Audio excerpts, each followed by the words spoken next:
Chapter 914. Qin Manor. All of the Qin family's servants temporarily stopped what they were doing. They were absent-minded, and would occasionally look in a certain direction in the manor. In a very spacious hall, Qin Xiang looked at the young woman in the hall and said in a deep voice, "Where is he?" A servant of the Qin manor walked in from outside and said respectfully, replying to the Prime Minister, "The young duke is not in the room." Lu Dao bowed to Prime Minister Qin, and turned to look at Qin Yan.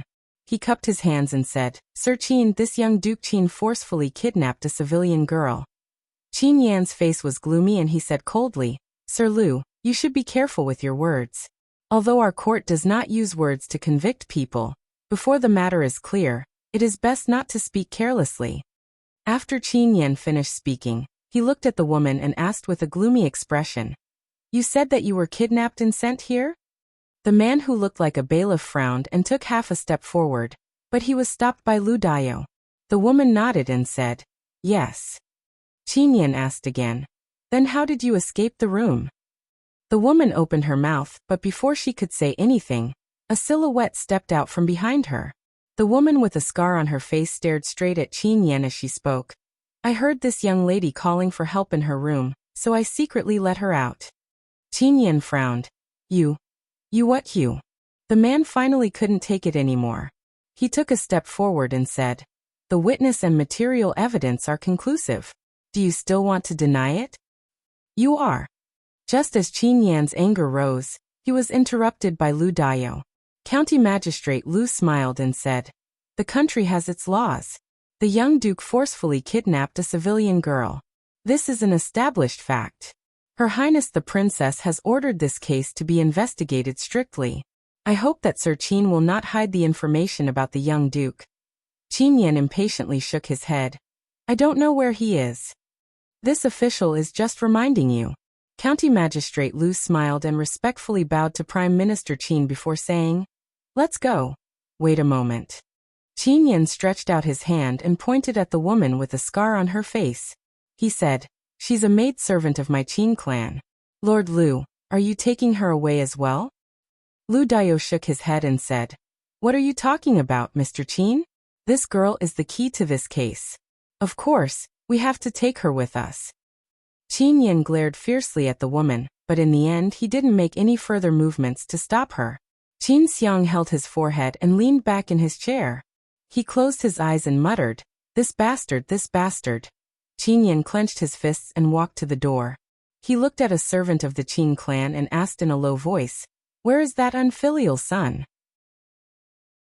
The man said in a low voice, "They left through the secret passage." Qin Yan lowered his voice and said, "Tell him to stay outside during this period of time. Don't come back." Although similar cases had occurred in the past, times had changed. The new system of the imperial court had just been established, and it was time for them to enforce the law. If they were caught, the punishment would not be light. In the distance, he saw a person walk over. With a dark expression he asked, "Where did you go this time?" The Qin clan's fifth master, who reeked of alcohol and his clothes in disarray, cut a sorry figure, walked over. He looked around and asked, "Just now I saw an official leave. Did something happen?" As he spoke, the smell of alcohol filled the air.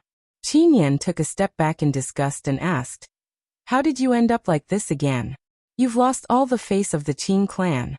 The Qin clan's fifth master waved his hand and said, "On the way back I met a mad dog. As a member of the Qin clan, I obviously couldn't allow it to randomly bite me. Wouldn't that be losing face for the Qin clan? So I broke its 5 legs and broke its teeth." "Nonsense." Qin Yan waved his hand in extreme disgust. "Someone bring him back to the room." A sturdy figure hurriedly ran over, and supported the Qin clan's fifth master with practiced ease. As they walked back he said in a small voice, "Fifth master is really drunk. How can a dog have 5 legs? The Qin clan's fifth master shook his head and countered, "You have 3 legs, why can't a dog have 5? It's all my fault. I've wronged you." "It's not Big Sister's fault. I was careless." "You're still willing to call me sister?" "I'm the one who doesn't deserve to be your sister." After apologizing to each other, the 2 women hugged each other and cried. Fong, on the other hand, was full of smiles. His smile was so wide that it almost reached his eyebrows. Li looked at the back corner. The lady who had not raised her head since she walked in, pulled Xiao Huan's sleeve, signaling to her. The servant girl immediately understood. She slowly walked over and looked at the woman with a scar on her face. She pulled the woman's hand and whispered, "Sister Lu Mei, come in. The eldest miss and the second miss are inside." "Son-in-law, of course I know this." Feng patted his chest and said, "Even though Lu Lao-san is not a good person, I am indebted to Xiao Mei. In the future, I will treat her as my daughter." Li shook his head and said, "You treat her as your daughter. She treats Xiao Hong as her sister. You treat Xiao Hong as, you are the one who is not a good person." Feng ran away with a red face. Lu Dao walked over and shook his head saying, "Master Li, Qinyu ran away. I'm afraid it won't be easy to catch him. Kidnapping a commoner girl is not a small matter, but it's not a big matter either. Moreover, it didn't lead to a tragedy. I'm afraid the Qin family won't be touched." "Who said I was going to touch the Qin family?" Li shook his head and looked at Feng, who was being lovingly beaten by Feng's wife. He said, "It's good that he's fine. As for the other things, we can take it slow." "What do you mean by it's not a big matter, but it's not a small matter?"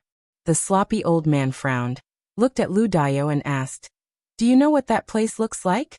What that bastard committed was more than just kidnapping a commoner girl. If he hadn't run fast, this old man would have let him see all kinds of strange martial arts in this world, so that his life wouldn't have been in vain." The sloppy old man was very excited and angry. Li could understand. This time he was really made a fool of. If he couldn't get back at them, he was afraid that it would be difficult to untie the knot in his heart. Maybe even his heart of martial arts would be affected. Li looked at him and said, "Su, don't be excited. Don't worry, I promise to find out this matter soon. When the time comes, I will let you do it yourself. Those who should be punished will not be spared." A worried look appeared on County Magistrate Lu's face. He said, "With such a thing happening to the Qin family, I'm afraid that very few people will impeach Lu Yi. It's best to let him investigate this matter. However, last time, we alerted the enemy. I'm afraid it won't be easy to investigate again." Li shook his head and said, "In the morning assembly tomorrow, Lord Lu will impeach Lu Yi in front of all the officials. He used his identity as a spy to break into an official's house and was lawless." Ah! County Magistrate Lu was stunned and couldn't believe his ears. "Forget it, your identity is not suitable."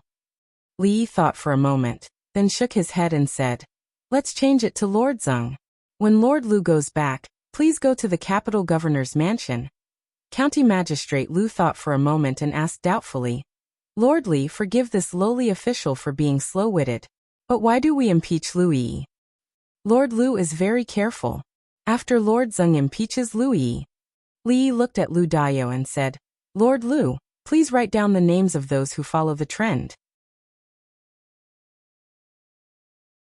Chapter 9:15. Lu Dao gazed at Li Yi in a daze for a long time. Only then did he raise his hands in a somewhat ashamed gesture and say, "Sir is wise." The actions of the county government were completely unconcealed. The matter of the Duke of Qin forcefully abducting a woman and fleeing to escape punishment quickly spread throughout Jingdou. This was not the first time the Duke had done such a despicable thing. He had done many more shameless things before, but by relying on his powerful background, he was able to settle them all. However, that was then and this was now. Recently, it was a special time. Let alone the Duke, even if it was a prince committing a crime, it had to be tried according to the rules. Otherwise, the court, which had just reformed the law, would be slapping itself in the face. Countless people were waiting to see them make a fool of themselves. Of course, no law could be changed overnight. Perhaps the Qin family would be condemned by public opinion, but it would not be able to harm their foundation. Although the people were helpless, they could only accept this reality. The Cui family. Qin Yan gazed at Cui Qingming with a face full of surprise and asked, "He hasn't come to the Cui family?" Cui Qingming shook his head and said, "Earlier, he only sent someone to tell me about the secret intelligence office. He didn't come tonight."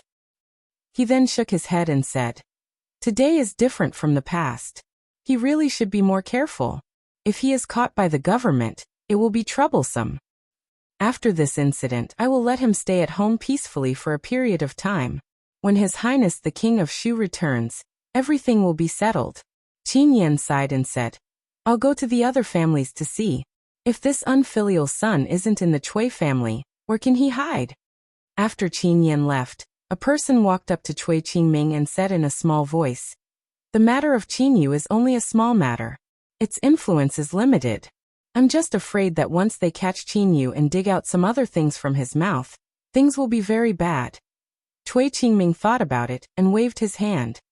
Even if they really dig it out, what can they do?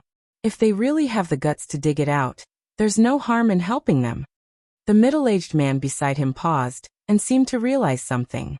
He then smiled and said, Second brother is right. Even if they have the guts, they don't have the strength. Late at night, Qin Yan dragged his tired body back to the Qin manor. His expression was dark as he muttered to himself, Just where did this unfilial son go? It was rare for Li Yi to wake up early today. In fact, there would always be 1 or 2 days a month when he had to wake up early. Not only was he tortured by Li Duan, but Mississippi Lu had also pestered him to study with her until midnight last night. He was severely lacking in sleep. Before the old emperor arrived, he wanted to lean against a pillar and take a nap. However, a fly kept buzzing in his ears, and he couldn't chase it away no matter how hard he tried. Li Xian frowned and said, What's going on with Lu Yi? Isn't he usually very cautious? Why is he so reckless this time? When I came over just now, I heard a lot of people talking about him in front of His Majesty. Li struggled to open his eyes and said weakly, Fine. Don't talk. The court is about to begin. Let me sleep for a while. Li Xian looked at him and asked in surprise, What's wrong with you? Why do you look so listless? Li glanced at him and said, If you had an energetic wife or sister, she wouldn't be much better than me. The surprise on Li Xian's face turned into shock. He asked in a low voice, You've already taken her down?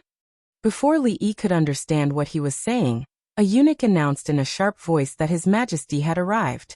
When the old emperor went to court, he needed 2 eunuchs to support him. The eldest princess sat on the lower right side of the emperor. The officials greeted her one after another. My ministers, what important matter do you have to report to me today? He looked down at the people below. His voice was still calm, but it didn't have the same imposing manner as before. In the main hall, Cui Qingming met the eyes of several people and nodded slightly. One of them was about to step forward, but someone else in front of him stepped forward before him. Cui Qingming's eyes narrowed as he looked at the figure in front of the hall. The capital governor, Xing Shichen, bowed and said, Your Majesty, I accuse the Assistant Minister of Justice, Lu Yi. Relying on Your Majesty's favor, he disregarded the law and brought people from the secret bureau to break into the official residence. Cui Qingming was startled, and some doubt appeared on his face. Xing Shichen actually wanted to impeach Lu Yi. Could it be that he had guessed wrong? However, this wasn't the time to think about these things. He signaled with his eyes, and a few more people stepped forward. I accuse the Assistant Minister of Justice, Lu Yi. I second that. For a moment, Lord Lu Yi, who had risen from a small bailiff to the position of Assistant Minister of Justice in the past 2 years, became the target of public criticism. People kept stepping forward to impeach him, but the reasons for the impeachment weren't exactly the same. Behind the crowd, a gaze swept across the people who stepped forward one by one. It swept back and forth a few times before he took out a brush from his sleeve and began to write on the ceremonial tablet. The people stepped forward one by one in an orderly manner. At some point, a white-haired old man stepped forward. It's Lord Zhao. Even Lord Zhao can't stand the actions of the Secret Intelligence Bureau. Although the old man's official position wasn't prominent, he was known for his knowledge and had many students. Of course, the most important thing was that he was old enough to speak freely in the court. I accused the Women's College of misleading the students. They actually spread the fallacy that parents with single eyelids cannot have children with double eyelids. This is completely unsubstantiated. Lord Zhao's words confused all the court officials in the hall. Wasn't everyone criticizing Lu Yi just now? The atmosphere was unprecedentedly high. If they put in more effort, They might be able to pull him down from the position of Assistant Minister of Justice. Had Lord Zhao gone senile? Why did he run out at this time to join in the fun? The court officials didn't care. The ceremonial tablet in the hands of the capital magistrate Lu Dayo fell to the ground, and he hurriedly picked it up. Li Xian's mouth was wide open, and his face was full of horror. Li Yi opened his eyes, and he was no longer sleepy. In the main hall, there was no expression on Emperor Jing's face. Below him, the eldest princess, who had always been as still as a mountain, had the beads hanging from the phoenix crown on her head shake. Lord Zhao's interruption was very untimely. It was very likely that he would change the topic and cause His Majesty to overlook Lu Yi's crimes. Some people began to suspect that Lord Zhao, who had always taken a clear stand, had gone senile or had betrayed them. But at the moment, this was not important. Soon, someone stood up and continued the previous topic. He bowed and said, "Your Majesty, in the past 2 years, the Secret Bureau has relied on Your Majesty's favor and has become more and more lawless. If we don't control it, I'm afraid it will be detrimental to the court." Everyone ignored Lord Zhao and brought the topic back. Lord Zhao originally wanted to say something, but after hearing a few whispers from the people beside him, he had no choice but to give up. So many people in the court had stood up one after another. Even the emperor couldn't ignore the opinions of so many people. Emperor Jing stood up from the dragon throne and said, "Since there are so many people impeaching, the Assistant Minister of the Ministry of Justice, Lu Yi, will temporarily suspend the matters at hand. The matter of the Secret Bureau breaking into the official residence will be handed over to the Supreme Court for trial." After dealing with the Secret Bureau case, the court officials didn't have many important things to report. After the eunuch announced the dismissal of the court, Li Yi felt relieved and slowly walked outside with Li Xian. "County Marquis Li, Crown Prince." A eunuch quickly walked over from behind and said, "His Majesty has summoned you. Please move to the Hall of Diligent Government."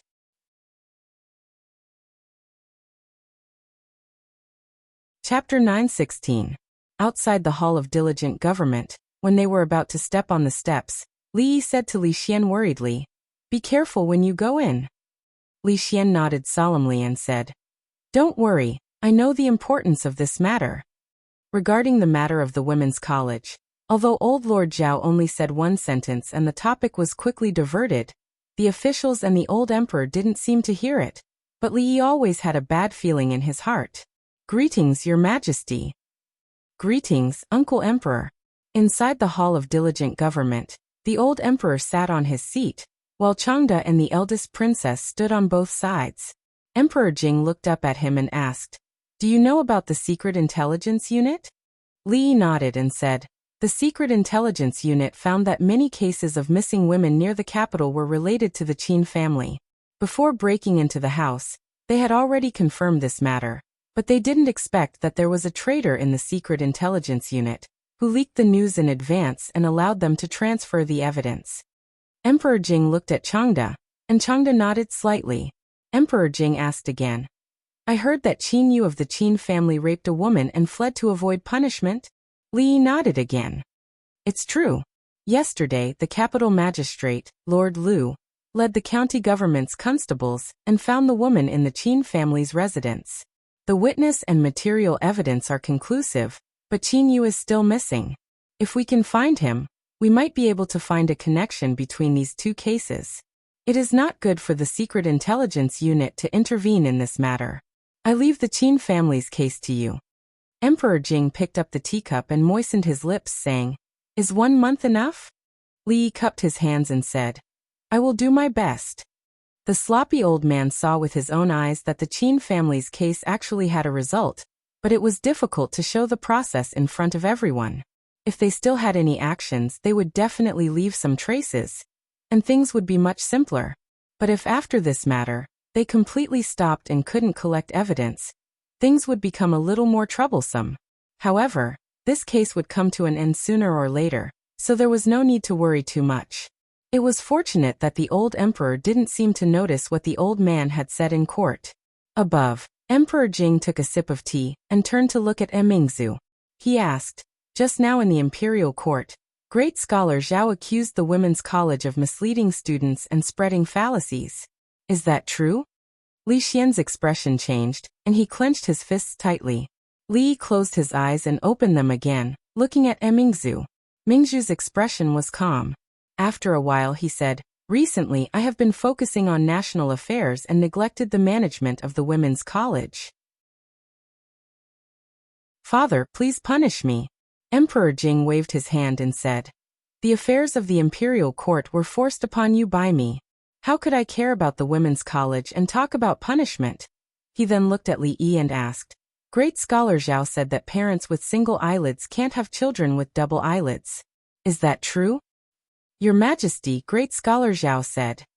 Emperor Jing looked at him and suddenly turned back and said, "I am very interested in this matter. Changda, let the Secret Intelligence Office find 100 couples with single eyelids and see whether their children have single eyelids or double eyelids." Li Xian suddenly raised his head, and the shock on his face could no longer be concealed. Above, the eldest princess looked at Li Yi with a complicated expression. Li Yi swallowed the words that he was about to say. He raised his head and looked at Emperor Jing. After a long time he sighed and said, "Your Majesty, there is no need to trouble the Secret Intelligence Office with this matter." There was a dead silence in the hall. After a long time, Mingzi turned to look at Emperor Jing and said worriedly, "Father." Emperor Jing's expression was calm. He stretched out his hand and pressed down, saying, "Draft an edict to summon the king of Shu back to the capital." Then he waved his hand to the people below. "You can leave first." "I will leave. I will leave." Haha, what a single eyelid, what a double eyelid. After the door of the hall was closed again, Emperor Jing stood up from his seat and laughed twice. Then he coughed violently and coughed up a mouthful of blood. The three of them walked out of the hall, all looking worried. Li Xian looked back and asked worriedly, "What should we do now?" The two of them walked silently with their heads down, and did not answer. He said anxiously, "What time is it? Say something." Li looked back at Mingzhu and asked, "Are you hungry?" Mingzhu nodded, "Yes." Li Xian was a little annoyed. "Hey, what time is it? You are still talking about this." After half an hour at the meal, he wiped his mouth and rubbed his bulging belly, then said, "The Cui family deserved to die, but Uncle Emperor." Li Yi tore a chicken leg and stuffed it into his mouth and said impatiently, "Eat your food. The Cui family would definitely perish, but definitely not in such a manner."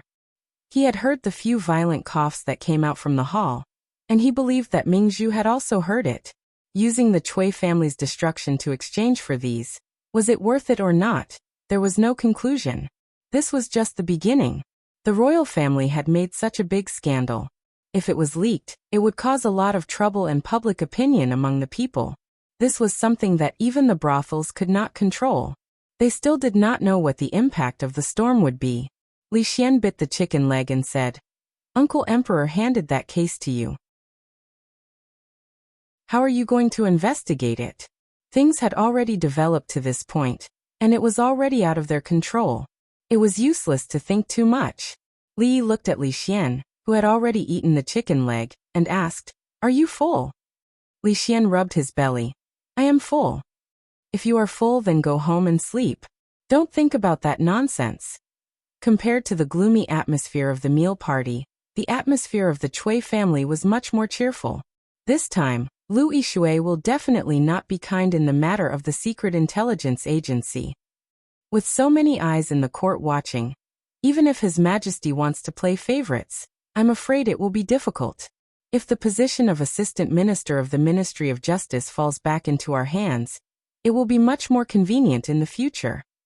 No matter who gets the position in the end, it is always good for us to get rid of one person. In my opinion, that capital magistrate is also a person who does not know what is good for him. The gloomy expression on the faces of the Cui family members was swept away. After all, this was the only thing that could slightly turn the situation around in recent days. If it was not for Lu Yixue, the Chu family would not have fallen, and the Cui family would also have a power that was far more powerful than they were now. The scene of Lu Yixue being condemned by thousands of people in the court today still made them feel very happy when they thought about it. At this moment, a man suddenly jogged in from outside. His face was wild with joy. As he ran, he shouted, "Lord Chui, great news, great news!" Seeing that the man was almost wild with joy, Chui Qingming was puzzled and asked, "What happened? Why did Lord Su come personally?" The middle-aged man immediately said, "His Majesty has just drafted an edict to summon the King of Shu back to the capital." What? Chui Qingming's body trembled. He grabbed the man's arm and said excitedly, "Is this true?" "Absolutely," the man said with certainty. "The edict has already been sent to the 3 provinces. I saw it with my own eyes. Lord Chui, you just need to wait for a few more hours. I'm afraid you will hear the official announcement of the edict." "Good." Chui Qingming's eyes shone brightly. He laughed and said, "Good, it is indeed great news. Today, the Chui residents will hold a banquet to celebrate this matter."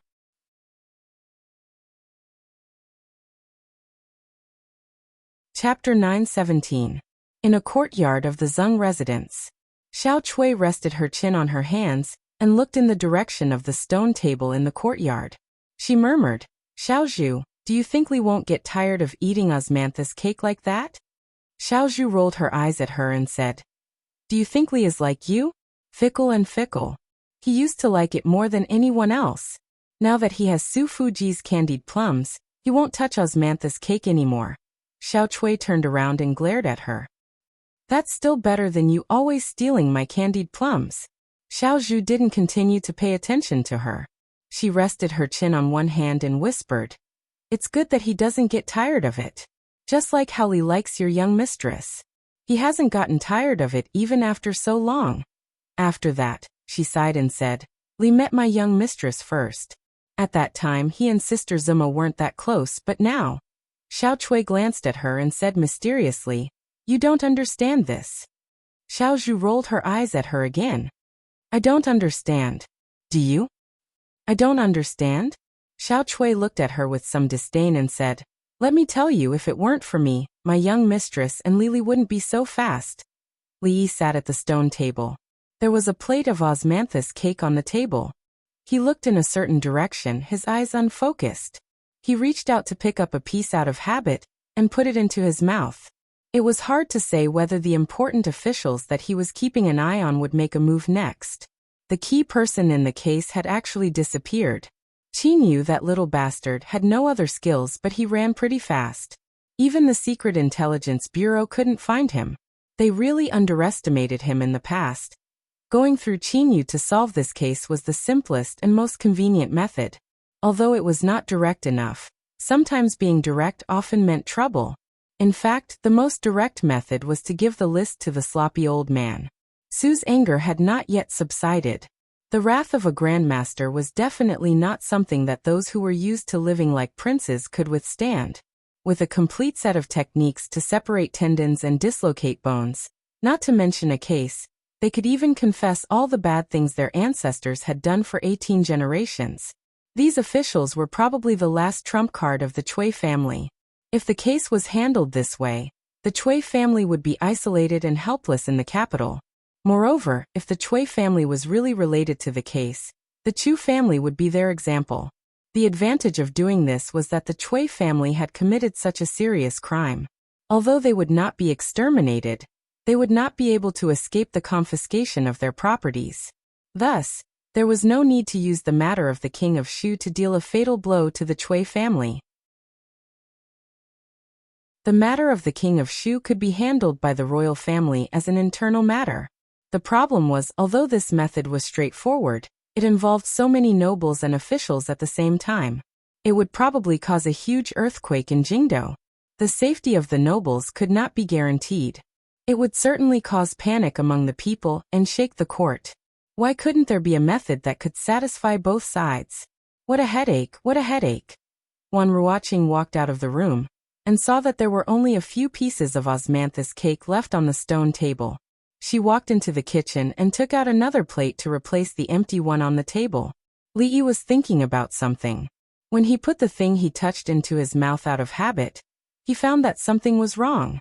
Osmanthus cake. It didn't taste like this. He came back to his senses and looked down. He found that he was holding a white and slender hand. What he put into his mouth was not osmanthus cake, but a finger as white as jade. Wan Ruoqing stared at him in a daze. Her mind was blank, so much so that she forgot to pull her finger back. Li Yi put down her hand and looked embarrassed. I'm sorry, I didn't notice just now. No, it's okay. I should have told you, Wan Ruoqing said with a red face and left in a hurry. On the other side, after listening to Xiao Chui's words, Xiao Zhu looked enlightened and murmured, so that's how it is, Xiao Chui said proudly. Of course our young miss is a blockhead. If she had to rely on herself for this kind of thing, I don't know how long she would have to wait. Our young miss is also a blockhead. Xiao Zhu looked thoughtful. After thinking for a while she asked, didn't you say last time that Li can't hold his liquor well? Speaking of this matter, Xiao Chui smiled and said, how is it not good? He simply can't hold his liquor. Not to mention our young miss. Li can't even hold his liquor as well as I can. Last time, you didn't see him. He only drank 1 cup and he was dizzy. After 3 cups, he was unconscious. After the embarrassing incident just now, Li was not so absorbed in thinking about things. He finally noticed a gaze that looked over from time to time. When Xiao Zhu walked past him for the umpteenth time, Li finally couldn't help but ask, why do you keep looking at me? After eating so many osmanthus cakes, are you thirsty? Drink some grape wine. Xiao Zhu said with a smile, and handed over a wine pot. In fact, he was really coughing. Li Yi took the wine pot and poured a cup. After sniffing it, he said in surprise, this is not grape wine, is it? Xiao Zhu picked up the wine pot and sniffed it. It seems that I took the wrong one. It's all wine. It's about the same. Just make do. Li Yi shook his head. I still have important things to do today. I can't drink. He got up and walked into the house. Third Miss Chen was teaching Zui Mo to embroider a wedding dress. A wedding dress was already more than half done, and was about to be completed. After sending Third Miss Chen out, he didn't see Chen Chong. Li Yi asked casually, why didn't I see Lord Chen today? He went to the Chui family's banquet. Third Miss Chen looked at him and asked, I heard that His Majesty summoned the King of Shu back to the capital.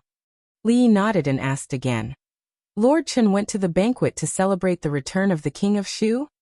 From the invitation sent by the Chui family, it should be so. Seeing his strange expression, Third Miss Chen asked again, is there a problem? Li Yi dismissed her servants and helped her into the carriage. When he put down the curtain, he said in a low voice, when the King of Shu returns to the capital this time, many people will die. Probably. It will be among those who attended the banquet today. Seeing that there was no movement in the carriage for a long time, a servant girl walked up and asked in a low voice, Third Miss, are we going back? The curtain was lifted a little, and a voice came out. Go to the Chui residence and tell Second Master that I have a headache. Yes. The young maid responded and hurriedly ran forward. Capital Governor's residence. A servant handed over an invitation and asked, Master, are you really not going to the invitation sent by the Chui family? Sung Shichen threw the invitation aside without looking at it and said, I'm not going. If they ask, just say that I have a headache. Chui residence. Chui Qingming, who was already in charge of all the affairs of the Chui family, stood at the door and personally welcomed the guests. Lord Qin, please come in. Please come in. Lord Han, please go in first. We'll talk later. Elder Zhao, you're here too. The guests were also full of smiles. After presenting their gifts, they cupped their hands in greeting. I've also heard that the King of Shu is about to return to the capital. Congratulations, Lord Chui. His Majesty summoned His Highness back to the capital at this time. The meaning is self-evident. I'll congratulate Lord Chui in advance. Although the news of the King of Shu's return to the capital had not been widely spread, the officials in the capital naturally had channels to know. No matter how they were suppressed in the capital, as long as His Highness was still alive, their hope was still there. Now their hope had returned. In front of the Chui residence, a carriage stopped. Chui Qingming walked up and greeted with a smile. Brother Chen. A servant girl ran over, panting, and whispered a few words in Chen Chong's ear. Chen Chong's expression changed and he asked, What did you say? Third Miss is sick? Chui Qingming was startled. He took another step forward and said, Brother Chen, please. Chen Chong turned around and jumped back into the carriage, urging, Hurry back to the residence. Cui Qingming stood where he was, watching the carriage leave in a daze. Please come in. The two words had just left his mouth when they dissipated in the wind.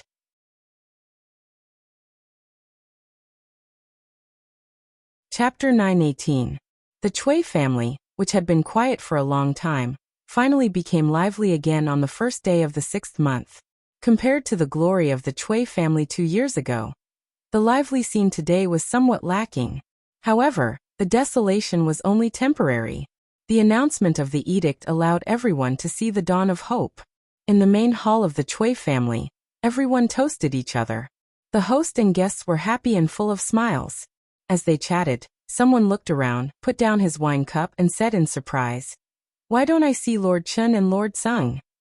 Cui Qingming smiled and said, "Lord Sung is not feeling well, and Lord Chen has some urgent matters to attend to, so they can't come today."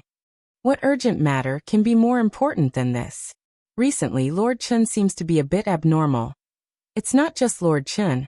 I feel that Lord Sung is even more abnormal. Today, the two of them. Cui Qingming raised his hand and pressed it down. He smiled and said, "The two lords are my colleagues, so they must have some difficult matters. Let's ignore them for now. Everyone, please drink to your heart's content today."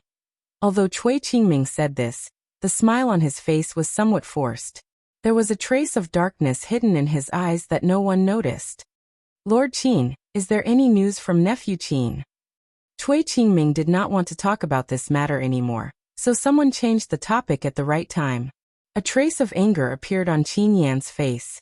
He said, "This unfilial son, I don't know where he went. He didn't even bring a message to the family." Lord Qin, everyone here is on the same side. You don't need to hide. Yes, this is not a serious case. There is no need for nephew to hide. This will make things more complicated. Qin Yan's face revealed a complicated expression. "I won't hide it from everyone. This official really doesn't know where that unfilial son went. Everyone is well aware of this matter. Lord Qin is wrong." Qin Yan shook his head and no longer argued. He turned to look at Cui Qingming and said, "His Majesty gave that case to Li Yi, I worry." Cui Qingming raised his wine cup and smiled unconcernedly. He said, "So what if it was given to him? Not to mention that we have already taken care of this case. Even if he finds it, what can he do?" A month's time was not short, but it was not long either. However, it was not enough to investigate a case that could not be found through proper channels. Li Yi did not think that he was better than Master Bao. In fact, in terms of normal investigation, he was not as good as Lu Yishui. On the surface, Lu Yishui was being investigated by the Supreme Court, but he was secretly collecting evidence. Li Yi had nothing to do. In the past half a month, all he did was teach Mississippi Lu to read, play with the Tsundra Lolita and Yongning, accompany Rui, and sleep with the little fellow, and often visit Ruoqing's place. That was all. During this period of time, the case was still pending, and Su had a lot of opinions about him. He had an eccentric temperament and rarely cared about anything, but if he cared about something, it would not be easy for him to let it go. 10 days, 10 more days. Before he left, Li Yi promised him again and again that if there was no result within 10 days, he would use his own method to solve this matter. In the morning dew hall, the eldest princess, who had just left the court, had not yet had time to change out of her court clothes. She looked at Li Yi, and after a moment, said slowly, "Don't investigate the case that father asked you to investigate anymore." Li Yi did not speak, but just looked at her quietly, waiting for her explanation. Lu Yishui has been secretly investigating this case for more than half a month. Emingzu poured a cup of tea for him, sat down and said, "The Cui family, the Qin family, and nearly 1/3 of the dignitaries in the capital are involved. The Cui family has done so many things, and the reason why they are still fearless is that once something happens to the Cui family, these people will all be involved. There are too many people involved in this case. This is an extremely powerful force. Once they fight back, it will cause great turmoil, affecting the entire capital and even the country." Li Yi took a sip of tea and said, "Then don't give them a chance to fight back." Emingzi shook her head and said, "That's impossible. As long as you take action against one family, The others will immediately unite. You alone, even with me, can't resist them. She looked out of the window and said tiredly, the capital has been rotten from the root. It doesn't matter if the root is rotten. As long as the rotten root is dug out, you can't give up. Li Yi smiled, said nothing more, turned around and left. Emingzu quickly walked out of the door and said, we will think of a way to deal with this matter. Don't act rashly. Li Yi waved his hand and said, I know. When he walked out of the palace gate and was about to get on the carriage, a voice with a smile came from behind. Isn't this the famous County Marquis Li? A middle-aged man came out of the palace and asked with a smile. I heard that His Majesty gave a serious case to County Marquis Li with a deadline of 1 month. Now that the deadline is almost here, I wonder how County Marquis Li's investigation is going? Li Yi turned around, looked at the current master of the Cui family, and said with a smile, soon, Your Excellency Cui, I'm afraid you have to prepare early. Cui Qingming sneered and said, you investigate your case, what do I need to prepare? When Li Yi got on the carriage and put down the curtain, he reminded Cui Qingming, Your Excellency Cui, when you take a bath next time, you might as well wash your neck more. It's better to wash it clean. Cui Qingming was stunned, and didn't come to himself until the carriage went far away. He touched his neck and asked, what did he mean? The servant behind him shook his head. Cui Qingming watched the carriage disappear completely, and his face darkened. He said coldly, you don't know what's good for you. I want to see how long you can be so arrogant. The Qin family. Qin Yan looked at the drunk fifth master of the Qin family who walked in from outside, and his already gloomy face became even more unsightly. He said angrily, look at you, all you do is drink. Do you know how the people outside talk about you, how they talk about our Qin family? Qin He raised his head to look at him and asked, isn't this good? The anger on Qin Yan's face grew even stronger. Don't you know what you were like in the past, and what you are like now? Qin He sighed, raised his head to look at Qin Yan and asked, if I were to become like I was in the past, the one that should be worried should be Big Brother, right? You. Qin Yan was stunned as he looked at Qin He's disappearing figure, and after a short moment his expression changed indeterminately. Although he couldn't help but want to reprimand Qin He every time he saw Qin He's useless appearance, he felt in his heart that Qin He's current appearance was much, much better than before. At least, Qin He wouldn't feel the danger of the entire Qin family being out of his control. After a short moment, he suppressed these thoughts in his heart, turned his head to look, and muttered, it's been almost a month. Where did this unfilial son go? It's been almost a month. In another courtyard of the Qin family, the fifth master of the Qin family washed his face, and the drunkenness on his face disappeared. Wu Er stood at the side, and with a handkerchief on the ground he asked curiously, Fifth master, what's almost a month? The deadline for County Marquis Li's investigation is almost here. The fifth master of the Qin family took the handkerchief, wiped his face, and threw it to the side. He looked at Wu Er and said, there's almost no time, take me to see County Marquis Li.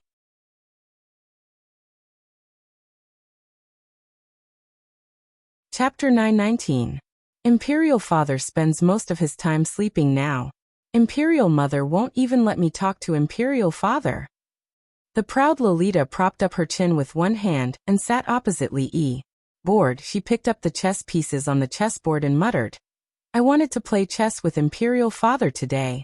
If I deliberately lost a few games to him, perhaps Imperial Father would be happy. Li Yi rubbed her head and said, you know how to let go. Our Shanning has also grown up now. In the past, when Li Yi rubbed her head like this, she would always squint her eyes, smile, and reveal the dimples at the corners of her mouth, like a lazy cat. She didn't know when it started, but she started to resist this action. In that game just now, I also let Sir win a few times. Otherwise, I would have won a long time ago. She puffed out her chest and said with some pride. Moreover, I didn't just grow up. I've grown up a long time ago. I'll be 15 soon. A 15-year-old proud Lolita could no longer be called a little girl. When Li Yi looked carefully, he found that the trace of baby fat on her face was now completely gone. She looked at Li Yi with joy, shook his arm and said, Sir, now that I've grown up, can I drink the same soup as Imperial Sister? Li Yi was startled. He lowered his head to look at her and asked, "Why do you want to drink that kind of soup?"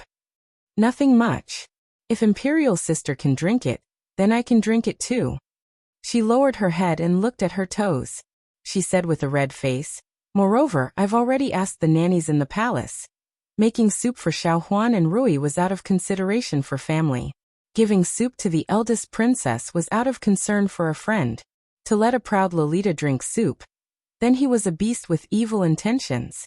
Before he could think of a reason to fool her, the servants of the Li family came to report that a guest had come to visit. This was truly an unexpected guest. Qin He stepped into the hall and bowed. "Greetings, Lord Li." Wu Er lowered his head and walked over from behind. He silently stood behind Li Yi.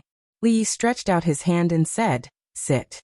After Qin He sat down, he looked at the girl who had an extraordinary temperament and was playing with the chessboard in boredom. Li Yi introduced, "This is Princess Shaning." Qin He, who had already sat down, suddenly stood up and said respectfully, "This commoner greets your highness." "Don't stand on ceremony, don't stand on ceremony." The proud Lolita waved her hand. She didn't like these people who had to bow endlessly when they saw her. She was still waiting for this person to leave, so that she could talk to the mister about drinking the soup. Li Yi picked up his teacup and gestured to Qin He asking, "May I know why 5th Master Qin is here today?" Qin He is not worthy of Lord Li's title of 5th Master. After Qin Wuya sat down, he shook his head and said, "Lord Li, you've been investigating the Qin family's case these days. I wonder if you've found anything?" Li Yi put down his teacup, looked at him in surprise and asked, "5th Master, do you think it's appropriate for you to ask this question?" Lord Li is wise. If the Qin family has really done something dirty, I don't think they can hide it from you. Qin He shook his head and said, "It's just that sometimes, in addition to the result, the process is equally important." 5th Master Qin took out a thick book from his sleeve, put it on the table, and said, "The Qin family is attached to the Cui family and the King of Shu. All these years, they have done a lot of things behind my father's back, all of which are in this book." After he sat back down, he said, "The missing women's case that Lord Li is investigating involves not only the Qin family. This case has always been secretly planned by my good-for-nothing nephew. Unfortunately, although he is good for nothing, he is a rare tough nut to crack. Please forgive me for being powerless." Li Yi's gaze lingered on him for a long time before he asked, "Is Qin Yu still alive?" Qin He nodded. "Yes."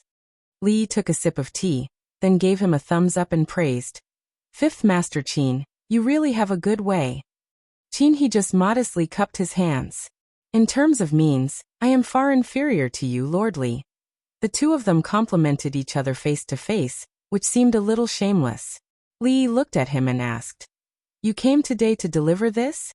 Qin He shook his head and said, "I also wanted to remind you, Lord Li, that this case involves a lot of people. Once it is investigated in depth, I'm afraid it will affect half of the capital. It's best to be careful." Li looked distressed. "Then what should I do? I definitely can't fight half of the capital. How about we stop investigating and go to His Majesty to receive punishment?" Qin He lowered his head, then quickly raised it again. Looking at the chessboard beside him, he said, "Press the strong and not the weak. Take away a few of their most important chess pieces, and they will also lose the game."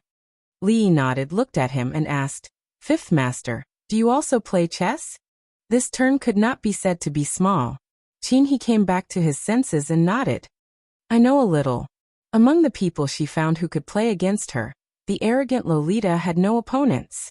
Li Yi handed the black chess pieces to Qin He, then looked at the arrogant Lolita and said, "If you beat him, you can drink as much soup as you want."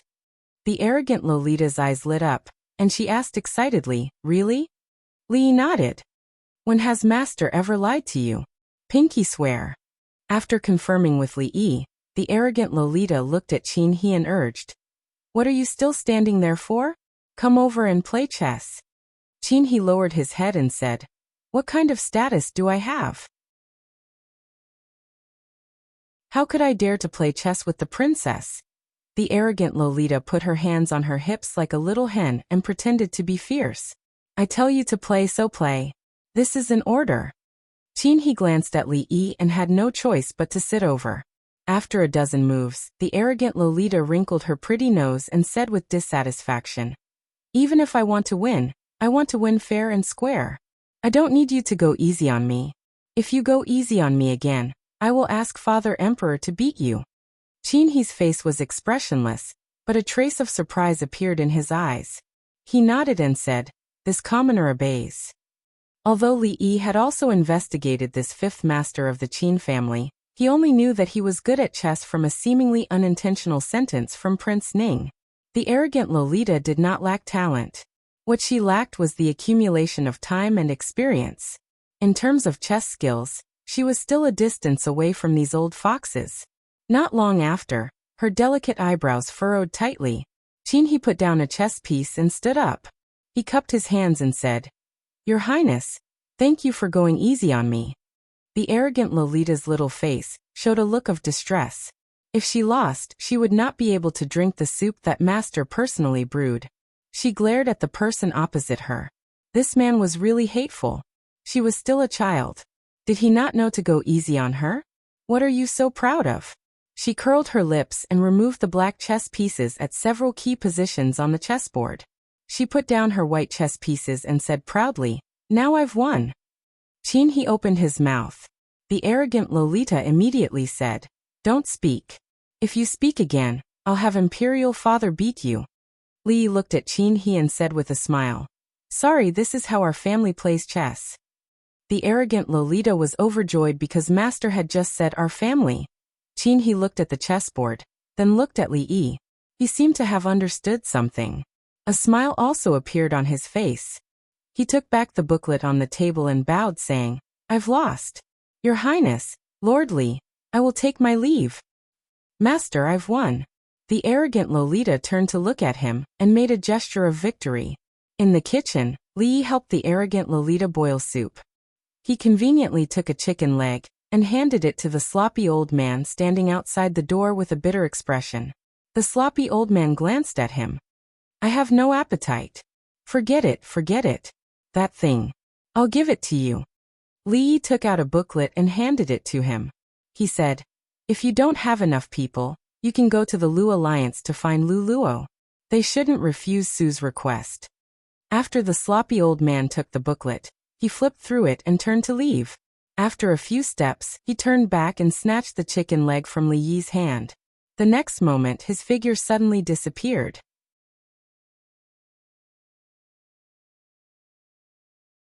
Chapter 920. This world was different from the future. After being here for a few years, Li gradually understood some principles. For some people, if you tried to reason with them, they would act like a hooligan. If you tried to reason with them, they would act like a hooligan. If you tried to reason with them, they would act like a hooligan. If you tried to reason with them, they would be even more of a hooligan than you. To deal with this kind of hooligan, there was no need to talk about reason or the law. Directly flipping the table was the best choice. It was like playing chess with a tsundere loli. It didn't matter who won or who had the advantage. As long as she used her ultimate killing move, the universe's invincible howling celestial dog, or the contestants turned into the referee and declared that they would win, the game would be over. Similarly, influenced by the tsundere loli, Li didn't want to continue playing with the Cui family. It was better to directly flip the table. With an old hooligan like Su around, who would be more of a hooligan. "Sir, is the soup ready?" The tsundere loli sat in the courtyard, anxiously waiting. Li Yi collected his thoughts and opened the lid of the clay pot. He picked up a spoon and tasted it. He turned around and said, it's ready, Lu Meng." Dozens of people respectfully stood in an open space. They looked at a sloppy old man in front of them. Their faces were filled with excitement. They bowed and said, "We will follow Senior's orders." The sloppy old man turned his head and signaled. Someone had already handed them a piece of paper. His face darkened and he said coldly, "Look carefully. Tonight, you will see these names. Don't leave out a single one." "Understood." Everyone bowed, and their voices resounded throughout the drill ground. Qin Manor. The servants of the Qin clan watched as a drunk figure walked into the mansion. They glanced at him and then looked away. They were already used to Fifth Lord's behavior. But the strange thing was that he usually had a man supporting him. Today he came back alone. Qin Yan walked out of the hall. He found it hard to calm the melancholy in his heart. Qin Yu had already disappeared for almost a month. In this month, not a single piece of news had been sent back. Within the capital he had asked everyone he could think of, but there was still no news at all. At this point he finally had a bad premonition in his heart. This wasn't like the unfilial son's personality, and it didn't make sense. It was as if he had completely disappeared from this world. Not only could the Qin family not find him, but even the government and the secret intelligence agency couldn't find him. Although he didn't know his son that well, he knew very well that he didn't have the ability to hide so well that even the Secret Service couldn't find him. He was already depressed, and when he saw the drunken figure walking over, he was naturally even more annoyed. You went to drink again. Look at you now, you don't look like a human at all. The fifth lord of the Qin family raised his head, looked at him solemnly and said, Brother, I actually don't like it when you say that about me. Qin Yan's eyes widened. This was the first time in recent years that he had seen his fifth brother talk back to him. He pointed at him and said in disbelief, Look in the mirror, look at yourself. I'm doing this for the sake of the Qin family's face. You still dare to talk back. Face. Fifth Lord Qin laughed mockingly and said, Don't deceive yourself and others. What face does the Qin family have left? The Qin family's face was not lost by me, but by you people. Qin Yan's face revealed anger, pointed at him, and said, How much did you drink tonight? Bastard, bastard, you dare to say such words. Do you still have any manners? Qin he looked at him seriously, shook his head and said, Rules. Don't be naive, rules are meant to be broken. If worst comes to worst, I'll just flip the table and not play anymore, he muttered and then said, Also, I don't like it when you call me bastard. Bang. Qin Yan's body flew back into the room, knocking over several tables and chairs. Qin he rubbed his forehead and muttered, I'm really a bit drunk, I can't even control my hands and feet. Wu Er, why aren't you helping Fifth Lord? Wu Er. After saying these two sentences he nodded in understanding. Oh, Wu Er is gone. He's coming, he's coming. A sturdy figure ran over from behind and supported his swaying body. He looked at the Qin family's servants at the side and said angrily, Are all of you dead people? What are you still standing there for? Why aren't you going to help the great lord? The capital was the richest place in the Jing kingdom, and it was also the place where the nobles and officials gathered the most. In the same city, there were poor commoners who didn't know the next meal and were worried about their livelihood. There were also high officials who were fish in the day and had fun at night. The two regions, one in the north and one in the south, were like two completely different worlds. In the southern district of the capital, in a luxurious mansion, the naked middle-aged fatty had just climbed down from the body of the seventh concubine he married a few days ago. He wiped the sweat from his forehead and inadvertently glanced at him. The sweat that he had just wiped off came out again. But this time, it was cold sweat. His body trembled a few times, and he looked at the cloaked figure sitting at the table in the middle of the hall, and said with a trembling voice, You, who are you? Is it over? A surprised voice came from under the cloak. That's a bit fast, your kidneys aren't working, right? As the voice fell, two figures slowly walked over. One of the figures glanced at the naked woman on the bed a few times. The other person beside him coughed lightly. Watch your discipline. That person immediately retracted his gaze, and with a flick of his toes, the quilt that had fallen to the ground flew up to the bed and covered the woman's body. The woman had long been scared pale, but the middle-aged fatty pretended to be calm. He pointed at the two people and asked, You, who are you? What do you want? Do you know who I am? One of them waved his hand and said, Han Deyuan, you've committed a crime. Come with us. Han Deyuan? The middle-aged fatty was stunned and said, I'm not Han Deyuan. What? That person was stunned and he asked, Isn't this the Han residence? The middle-aged fatty said timidly, This is the Han residence, but the Han Deyuan you're talking about lives in the Han residence next door. Between the two of them, one of them took out a portrait, and after looking at it carefully, He cursed in a low voice. Damn it, we've gone the wrong way. He glared at the person beside him, and then looked at the middle-aged fatty and said, I'm sorry, I've mistaken you for someone else. Sorry for disturbing you. You can continue. The two of them walked out of the door, and when they closed the door, one of them turned back and whispered, Eat more chives on a daily basis, it's good. Clawthorn.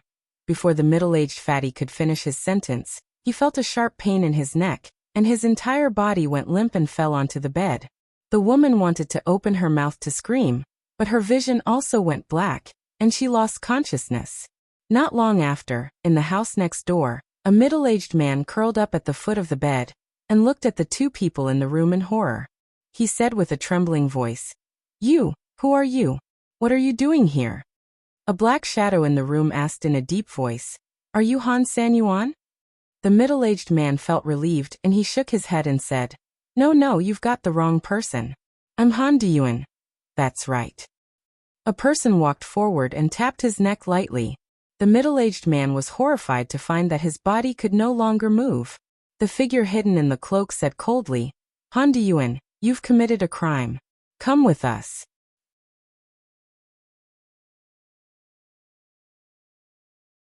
Chapter 921. The weather is dry. Be careful of the fire. Guard against thieves and burglars. Close the doors and windows. It's the third watch. It was a dark and windy night. It was a day of murder and arson. The clouds were thick and the stars were hidden, covering the moon. The entire capital was shrouded in a thick layer of darkness. The next day would certainly not be a sunny day, but for some people, tonight was a rare opportunity. In the third watch in the capital, regardless of whether it was the commoners or the nobles, they had all put out their lights and gone to sleep. The night watchman struck the gong and slowly walked through the streets. From time to time, a group of patrolling soldiers would hurriedly pass by. Their armor and weapons clashed, creating clanging sounds.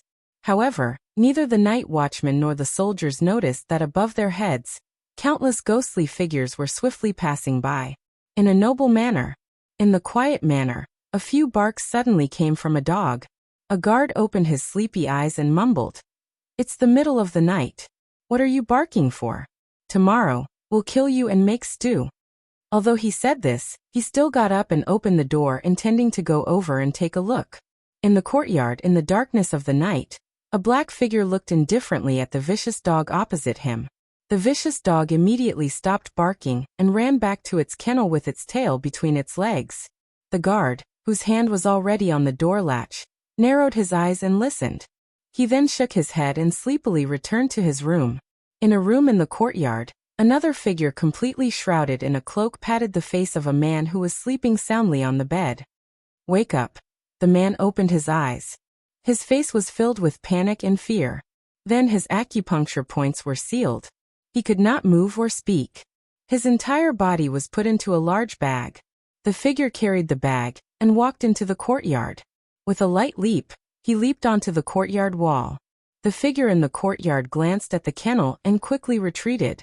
In the darkness of the night, there was more than one figure carrying a large bag hurriedly.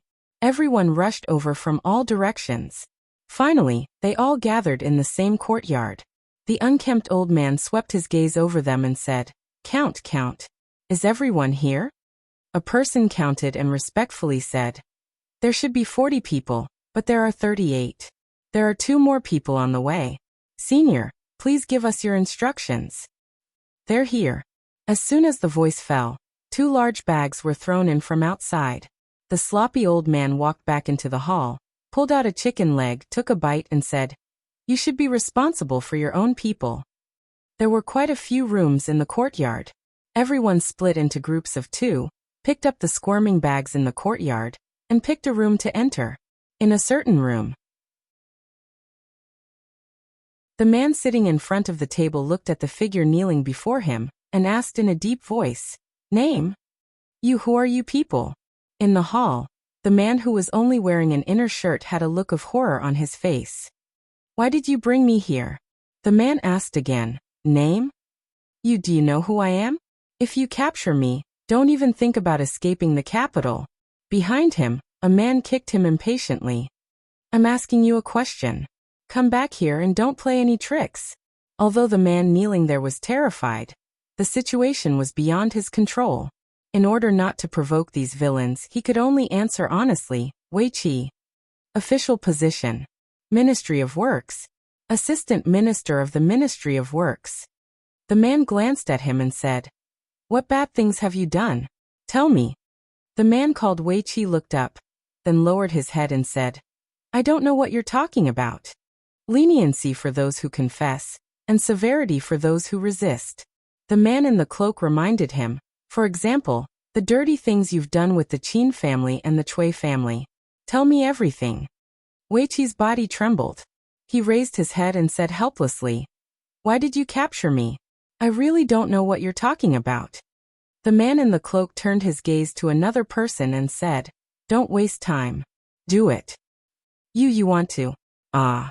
The man named Wei Qi had not even finished his sentence when he fell to the ground. Blue veins were bulging on his exposed skin.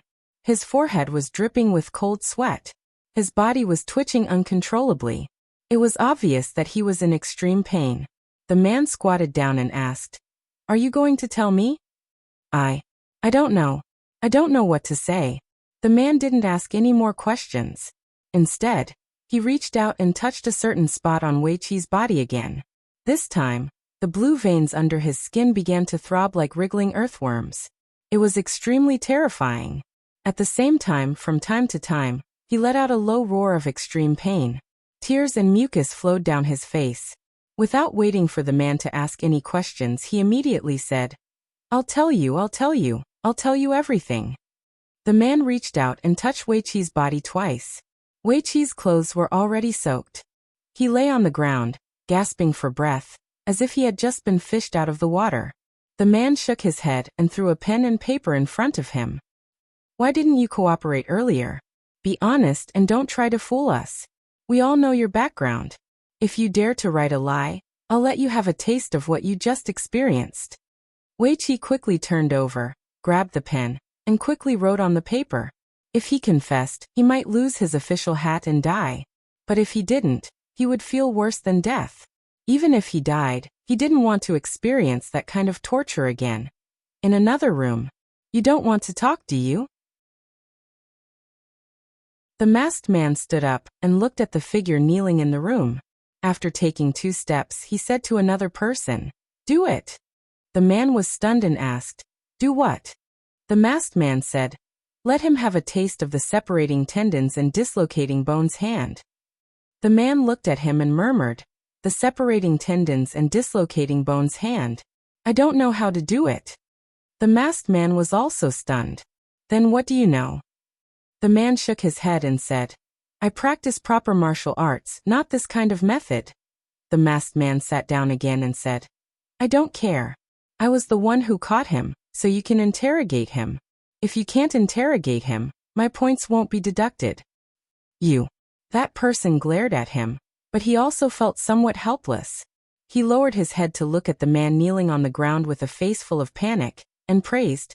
This person is not a good person, but he looks rather handsome. He looked up at the masked man and said, Step aside.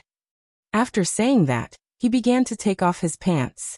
The man kneeling on the ground changed his expression and said in a trembling voice, You, what are you doing? You. Don't let me go. I'll talk. I'll tell you everything. The man shook his head with some regret and put on his pants. Looking at the masked man, he said, The interrogation is finished. In the other rooms, we will not wrongly accuse any good person, and we will not let any bad person go. You have the right to remain silent, and I also have the right to beat you until you don't. A few months ago, the case of Lady Shuang of the Wonderful Sound Pavilion had caused an uproar in Jingdo. Everyone knew about it. Later on, her unjust case was redressed. In order to commemorate her, warn the Yamen and comfort the people, the court reformed the law and built an ancestral hall for her in Jingdo. In order to thank Lady Shuang for her contributions, people did not hesitate to travel from distant places to pay their respects. As a result, the incense and offerings in Lady Shuang's ancestral hall never stopped. Every morning, before the ancestral hall opened, countless people would line up in front of the door, waiting for the manager to open the hall. Today was also a normal morning. A yamen runner yawned. After opening the main door of the ancestral hall, he did not go in to take a look. He walked away in a daze. His daily duty was to open and close the door. It was still early, so it was best to go back and have a good night's sleep. Everyone lined up and walked in, holding incense and offerings in their hands. The moment they stepped into the courtyard, they saw a scene that they did not expect. According to tradition, before entering the ancestral hall, they had to first pay their respects in front of the stone tablet in the courtyard. At this moment, figures were tightly bound with ropes. They were kneeling motionlessly in front of the stone tablet. In front of each of them was a piece of paper that was pressed down by a stone. The paper was densely packed with small words. It was too far to see clearly. Everyone stopped in their tracks. Their faces were filled with shock. They did not dare to go forward. Taking advantage of the time when someone reported to the yamen, some busybodies counted the number of people kneeling on the ground. There were exactly 40 people. Finally, someone could not resist his curiosity and took a few tentative steps forward. Soon, a number of people followed.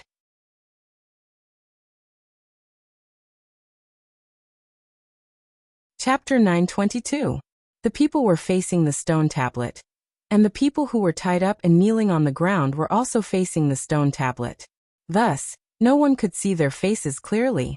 Only when one person mustered up the courage to walk forward and lowered his head to take a look did he let out a cry of surprise. This looks like Assistant Minister Wei of the Ministry of Works. That can't be. Why is Assistant Minister Wei kneeling here? Isn't that Official Han? Why is he also kneeling here? Official Fong, Official Qi, Lord Wei, heavens, what is going on? Why are they all kneeling here? The people present naturally couldn't recognize all the faces of these people, but there were always some people who, due to their status, often appeared in front of the people, so it wasn't difficult to recognize them. It was also because of this that everyone present was shocked and in disbelief. Because all the people kneeling here were high-ranking officials and dignitaries of the capital. Who would have thought that these people, who were usually so high and mighty that they couldn't even come into contact with, were at this moment tied up with ropes and kneeling in front of the stone tablet in the ancestral hall. Their eyes could clearly move, but their bodies couldn't move, and their mouths couldn't speak. It was broad daylight. Could it be that he had seen a ghost? Finally, someone noticed the abnormality. He pointed at the papers in front of these people and said to the crowd, "Look, what's written on these papers?" Someone picked up a piece of paper and looked at it.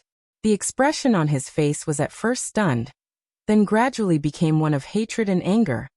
These corrupt officials, they're beasts. Under his lead, everyone walked forward and picked up the papers that were pressed down by the stones on the ground.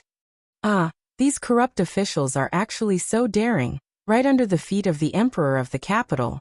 For these things, even if they died 10 or 100 times, it still wouldn't be enough. Could it be that the heavens have shown their will and dragged out all these beasts to kneel before Lady Shuang's memorial tablet? The heavens have eyes, the heavens have eyes. The papers in everyone's hands were densely filled with the crimes committed by these officials and nobles who were kneeling on the ground in their entire lives. Every single one of them was horrifying, and it caused one's heart to go cold just by looking at it. They had no idea that these people, who usually looked bright and noble on the outside, were actually so dirty on the inside. When they knelt neatly in front of the tombstone, and the crimes that they had signed and stamped were placed in front of everyone, the suppressed emotions in the hearts of the people suddenly exploded. One of them finally couldn't take it anymore. He kicked the person closest to him, who was kneeling on the ground, and said angrily, You all deserve to die. Yes, kill them so that they don't come out and harm people again. Kill them and get rid of the scourge for the people.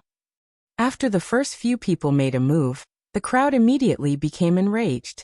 They pushed the people kneeling on the ground and started punching and kicking them. The people kneeling on the ground were not only tied up with ropes, but their acupoints were also sealed. Other than being able to move their eyes, they could not even speak a word, let alone struggle to escape. They could only endure the rage of the crowd.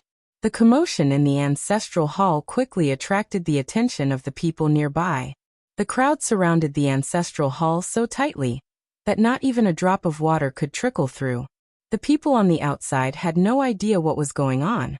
They couldn't squeeze in, but people kept coming in from behind. Out of the way, out of the way. The bailiffs were always late out of habit. After a full quarter of an hour, more than 10 bailiffs ran over from afar. They pushed through the crowd and squeezed into the ancestral hall. Stop, all of you stop. Seeing the chaos in the ancestral hall, the expressions of the bailiffs changed. Regardless of the identity of the people who were tied up and beaten black and blue on the ground, and regardless of the reason for this scene, if they continued to beat them like this, they were afraid that someone would die. The uniformed bailiffs with weapons in their hands were still a great deterrent to the ordinary people. The crowd gradually dispersed, and at the same time they did not forget to add a few more kicks.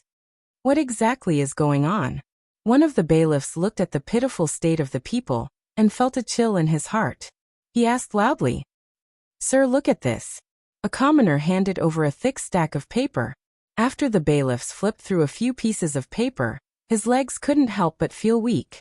He only managed to stabilize himself after being supported by the people behind him. Save me." A weak cry for help came from under his feet. The constable sensed that someone was holding his ankle. He hurriedly squatted down and asked, Who are you?" I am the Assistant Minister of the Ministry of Works, Wei.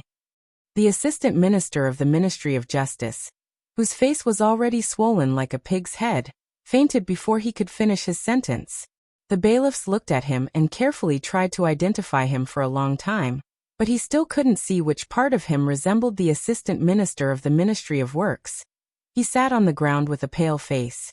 It didn't matter if this person was the Assistant Minister of the Ministry of Works or not. If he wasn't the Assistant Minister of the Ministry of Justice, he could be another Assistant Minister or some other influential official. It didn't matter who he was. What was important was that the sky had fallen. He pointed outside in a panic and said, "Quick, go to the yamen and call someone.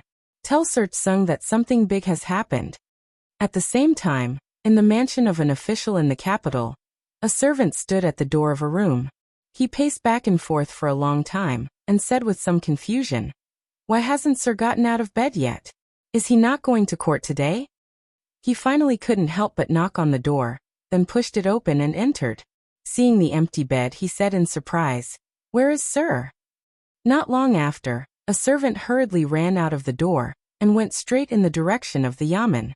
Along the way, there were many people who were just as panicked as they were. The capital yamen. Sung Shichen had actually just woken up and finished washing up. Before he could beat the drum and start the court, a bailiff ran in from outside in a panic and said with a pale face, "Sir, something big has happened." Sung Shichen frowned and said, "What is it? Tell me slowly."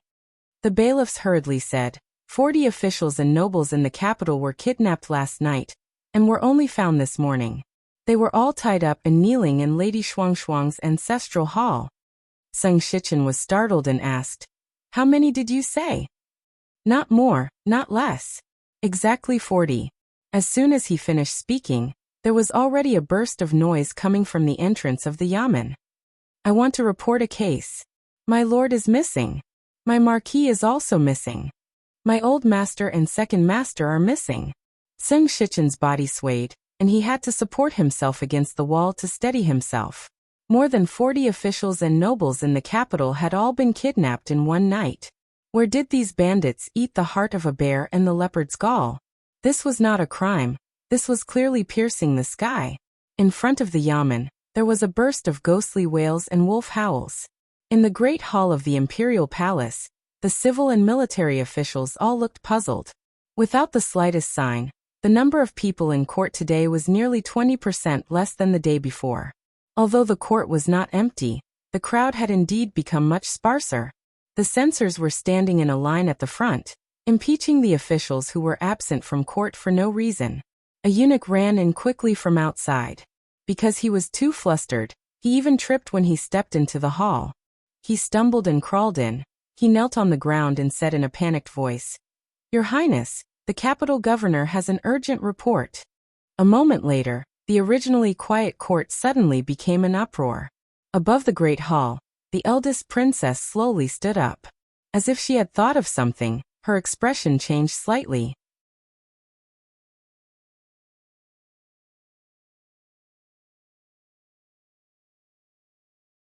Chapter 923. This was probably the fastest the government had ever handled a case.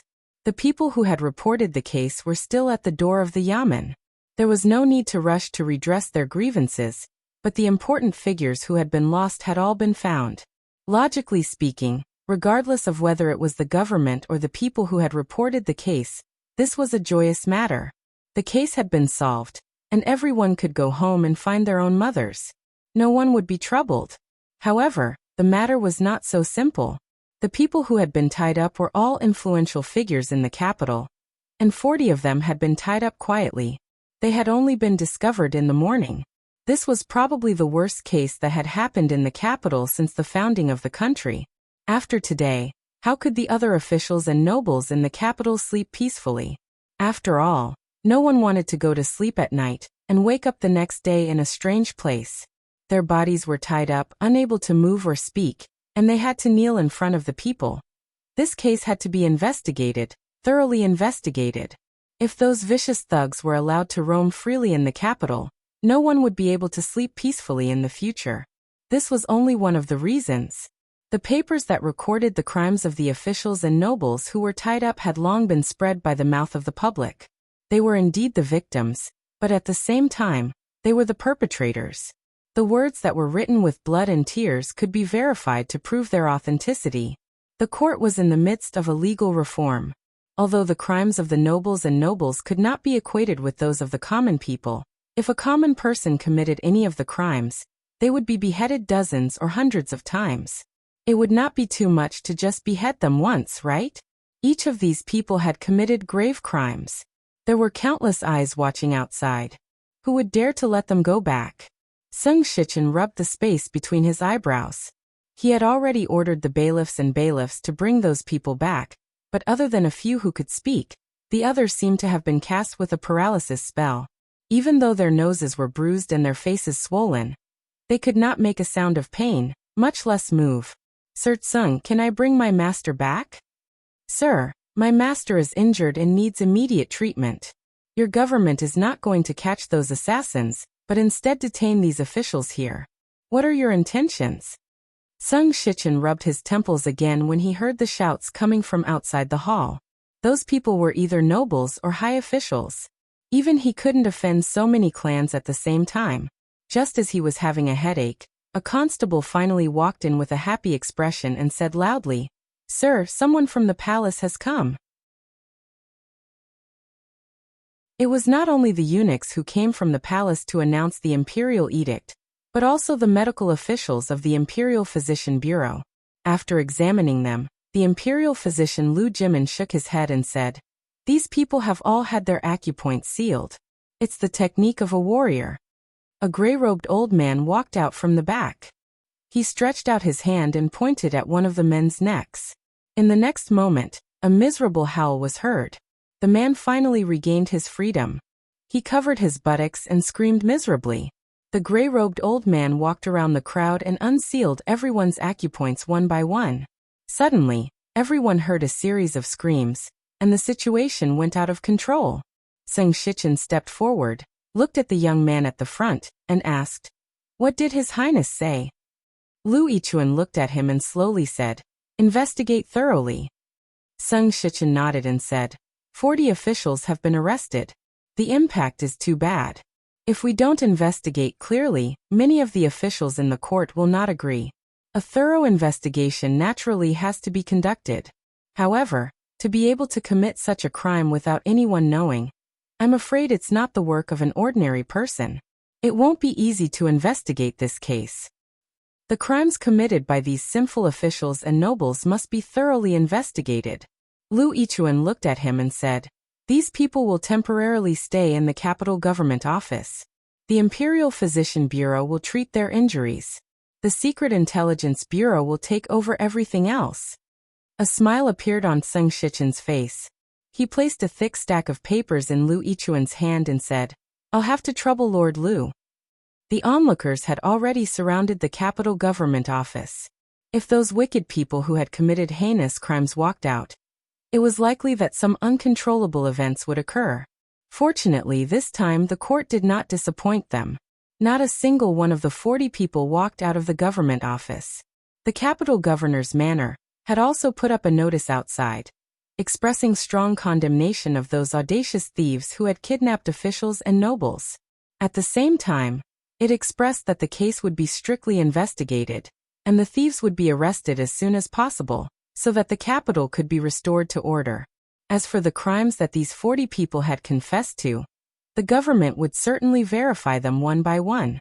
Once verified, they would not be tolerated.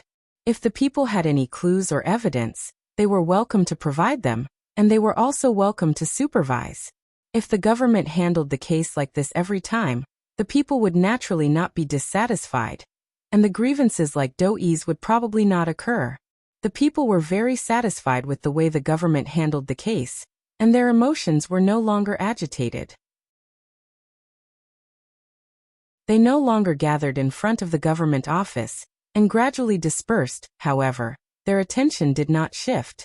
Overnight, the capital government office, including the 40 mansions, became the focus of the entire capital. The Chui family. No one from the Chui family had gone missing last night, but they were even more frightened than the families who had gone missing. 40 people, their last remaining force in the capital, their last trump card, had been wiped out in one night. In one night. Completely wiped out. It was not just 40 people, it was 40 families. They had spent a great deal of effort to win over the power that they had. They all had something on the Chui family, and they were bound together for good or ill with the Chui family. They were not people in the same boat. The Chui family's ship was in front, and their small boats were connected to it. The Chui family's ship rode the wind and waves, and they could also move forward. If the Chui family's ship sank, they would sink with it.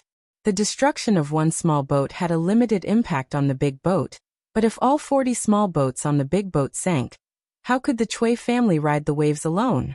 As soon as he heard the news, the current head of the Chui family, Chui Qingming, was so angry that he spat out a mouthful of blood, and had yet to wake up.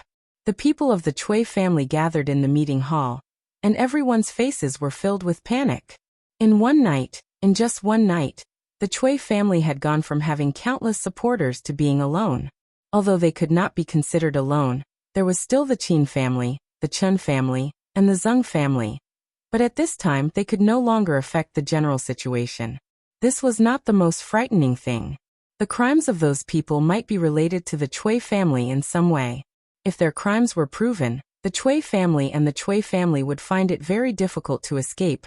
Originally, because of the King of Shu's return to the capital, they had finally seen a glimmer of light, but once again, it was covered by a huge black curtain. The Qin family.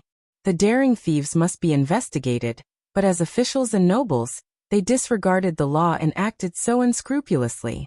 They are destined to be punished by the law. His Majesty has already ordered a strict investigation of this case. Although it will cause a great shock in the capital, in the long run, the benefits outweigh the disadvantages. At the family banquet, Qin Xiang looked at the people below and said in a low voice, "You must all take this as a warning." Clang. Qin Yan's hands trembled. He could not hold the bowl in his hands, and it fell to the ground with a crisp sound. Beside him, his 2 brothers, who were also officials in the imperial court, were also pale.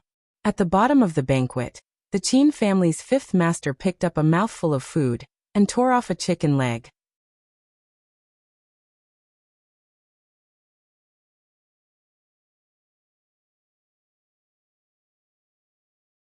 Chapter 924. Okay. Mississippi Lou nodded, closed the book, got up, and walked back to the room. Looking at her back that was so calm and unaffected, it seemed that she was really not interested in the matter at all. Li couldn't help but feel a chill in his heart. There must be something wrong when things are abnormal. With how much Rui cared about him, she would haggle over small things like a lip mark on his face, a strand of hair on his clothes, and staying out at night. How could she not be interested in his promise to another woman? What's more, this woman was her enemy. Princess Royal's expression was calm. She looked at him and asked, "Are you listening to me?" Li found that he had made a mistake, a big mistake. When a woman was talking to him, he was thinking about another woman. Moreover, the woman he was thinking about was bigger than the one in front of him. He quickly turned his head and lowered his head, saying, "I'm listening. I'm listening." "What did I say just now?" Li thought for a moment and said, "What did I promise you?" "I promised you a lot of things. Which one are you talking about? Other than not bringing soup to see you these few days, there's nothing wrong with what I've done. You promised me that you wouldn't act rashly." Emingzi looked at him and said with a frown, "Do you know how dangerous this matter is and how big the impact will be? This case is not only shocking the capital, but the whole world. The officials are panicking, and all the civil and military officials in the court are asking for a thorough investigation of this case. What will you do if the truth is found out? You suspect that I did this case?" Li stood up and looked at her in surprise. "I'm a little embarrassed when you say that. I didn't expect that I'm so powerful in your heart. In fact, I'm a little weaker than you think. Although those people are all guilty, there are still the authorities, the court." Emingzi looked at him and said solemnly, "Have you ever thought that if the Secret Intelligence Bureau finds out the truth, you will have to face all the officials and nobles in the capital? If I don't have you, what will I do?" Li sighed. He originally wanted to cultivate her ability to do things on her own, but now, it seemed that she was getting further and further away from this goal. Mississippi Lu walked over, picked up autumn water from the table, and said, "You guys continue." After saying that, he simply turned around and walked back. Li shook his head and asked, "Did His Majesty say anything?" "Father ordered the Secret Intelligence Bureau to investigate this case thoroughly, and all the officials and nobles who are guilty will be." Emingzi looked at him, as if she had thought of something, and said in surprise, "Father knows about this." "It's precisely because this case has too many implications that we have enough power to drag the Cui family into this and uproot the Cui family and the King of Shu's faction." Li looked at her and asked, "You don't want everyone to know that the King of Shu is not His Majesty's biological son, do you?" She looked at Li Yi and asked, "So it was Father who instructed you to do this?" Li nodded. "When?" "The day I entered the palace last time.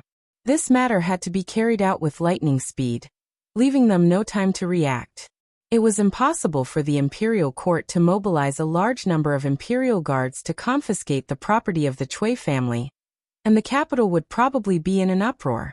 Although this method was suspected of cheating, it was simple, direct, and violent. Moreover, it had the tacit consent of the old emperor, so the risk was minimal. The matter of the King of Shu could not be made known to everyone. This was not allowed by the imperial court. Therefore, there needed to be a reason to catch all these people in one fell swoop and not leave any loose ends. Under the leadership of the Lu League, the atmosphere in the martial arts world had changed greatly. Punishing the strong and helping the weak, and helping the needy were actually working for the imperial court in disguise.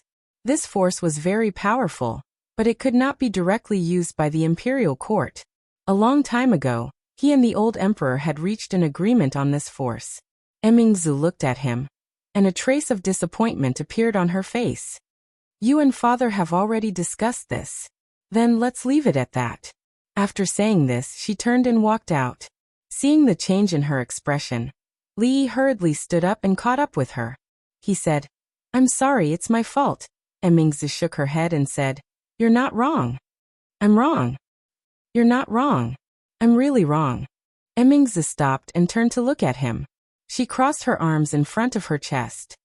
"Tell me, what did you do wrong?" It was the greatest virtue to know one's mistake and correct it. After admitting his mistake, Li shook his head and said, "It's my fault to hide such a big thing from you. However, there are some things that you also hid from me." "What things?" Emingzi frowned slightly. She didn't even hide the time of her menstrual cycle from him. What else did she not tell him? She was sincere, but in exchange, she hid and suspected the person who was very important to him. It was hard to describe the feeling in words. "What you hid from me is that you actually don't need to drink soup anymore." Li looked at her and said, "If you weren't wrapped..." Her Royal Highness went back and didn't mention the matter of hiding anymore. Mississippi Lou walked out of the room and returned to her original seat to read. Lee glanced at her and reminded her, "You're holding the book upside down." So Mississippi Lou stopped reading. She put the book on the table and began to look at him. Lee explained, "Just now we talked about some matters of the court." Mississippi Lou asked, "Does the matter of the court also include the question, what will she do without you?" Lee looked at her and said seriously, "I swear to God, the relationship between me and the eldest princess is very pure, just like the relationship between me and you." Mississippi Lou thought for a moment, and couldn't help but remember that night when he was drunk and broke into the study in the middle of the night. Her eyes narrowed slightly. Chen's mansion was Chen's mansion after all. Even if they brought people from Chen's mansion to be investigated, the people of the intelligence division still had a polite expression. "My lords, thank you for your trouble." Chen Yan's face was pale and his eyes were lifeless. The two people behind him also had the same expression. Chen Xiang seemed to have aged a lot overnight. When he walked up the stairs, his body swayed slightly. The Chen family's fifth master immediately went up to support him. "There are steps. Be careful, father." The leader of the intelligence division walked up and said respectfully, "Don't worry, Prime Minister. The lords are only going to be investigated. If those people framed us, we will definitely send the lords back in one piece." Even after the people of the intelligence division left, Chen Xiang's gaze was still fixed in that direction. He whispered, "What if it's not framed?" No one answered. The Chen family's fifth master supported him and turned around. He whispered, "Father, it's windy outside. Let's go back." After the Chen family's three influential officials walked out of Chen's mansion, they never came back. Based on the confessions of the 40 people, the intelligence division effortlessly found the Devil's Den 30 miles away from the capital. They also found the dozens of missing women. When they pointed out that the place where they were previously hidden was the Chen family's manor, the career of Chen Xiang's eldest son, Chen Yan, came to an end. Although the other two people's crimes were not as serious as Chen Yan's, they were involved in several other cases. They couldn't stand up to the intelligence division's investigation, and were imprisoned one after another. In just a few days, Chen Xiang was the only one left in the court of the once glorious Chen family. And this was not the end. As case after case was investigated, more and more people began to point fingers at the Cui family. In the Cui family's meeting hall, the atmosphere was bleak. From the nobles and officials to the common people, everyone's eyes were focused on the progress of this monstrous case. All the support they could obtain in the court was almost completely destroyed. Even if there was some left, it wouldn't be of much use. A middle-aged man had a panicked expression. He said, "Second brother, what should we do? Say something." Cui Qingming's eyes were bloodshot, but he still forced himself to remain calm. He murmured, "We still have the Empress and His Highness. His Highness will be back soon. The Cui family will not perish. The Cui family will not perish."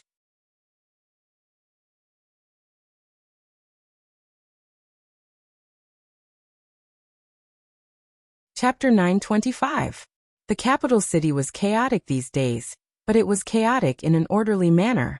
The reason for the chaos was that since the founding of the Jing Kingdom, there had never been so many officials and nobles who fell from power at the same time in such a short period of time. The 40 or so people were just a prelude. According to their confessions, when the Secret Intelligence Bureau investigated the case, they dragged the Qin family and the Cui family into the water. Every day, people's houses would be searched, and prisoner carts would pass through the streets. Such a big movement made the entire capital city a mess. The chaos was orderly because every time a position was vacant in the court, someone would quickly fill it, so it did not have much impact on the court.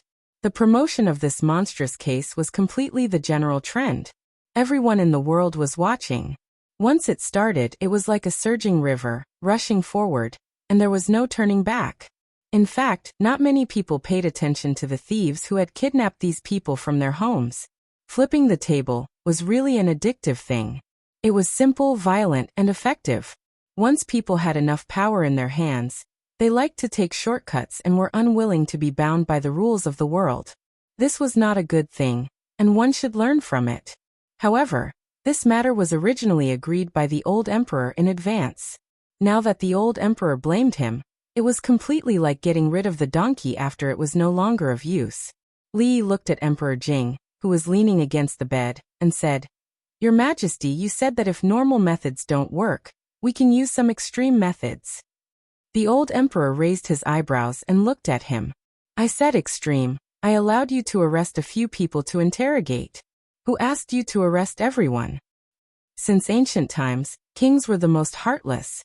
This sentence was not wrong at all. The emperor was the most temperamental person. It was clearly what he said, but in the blink of an eye, he did not admit it.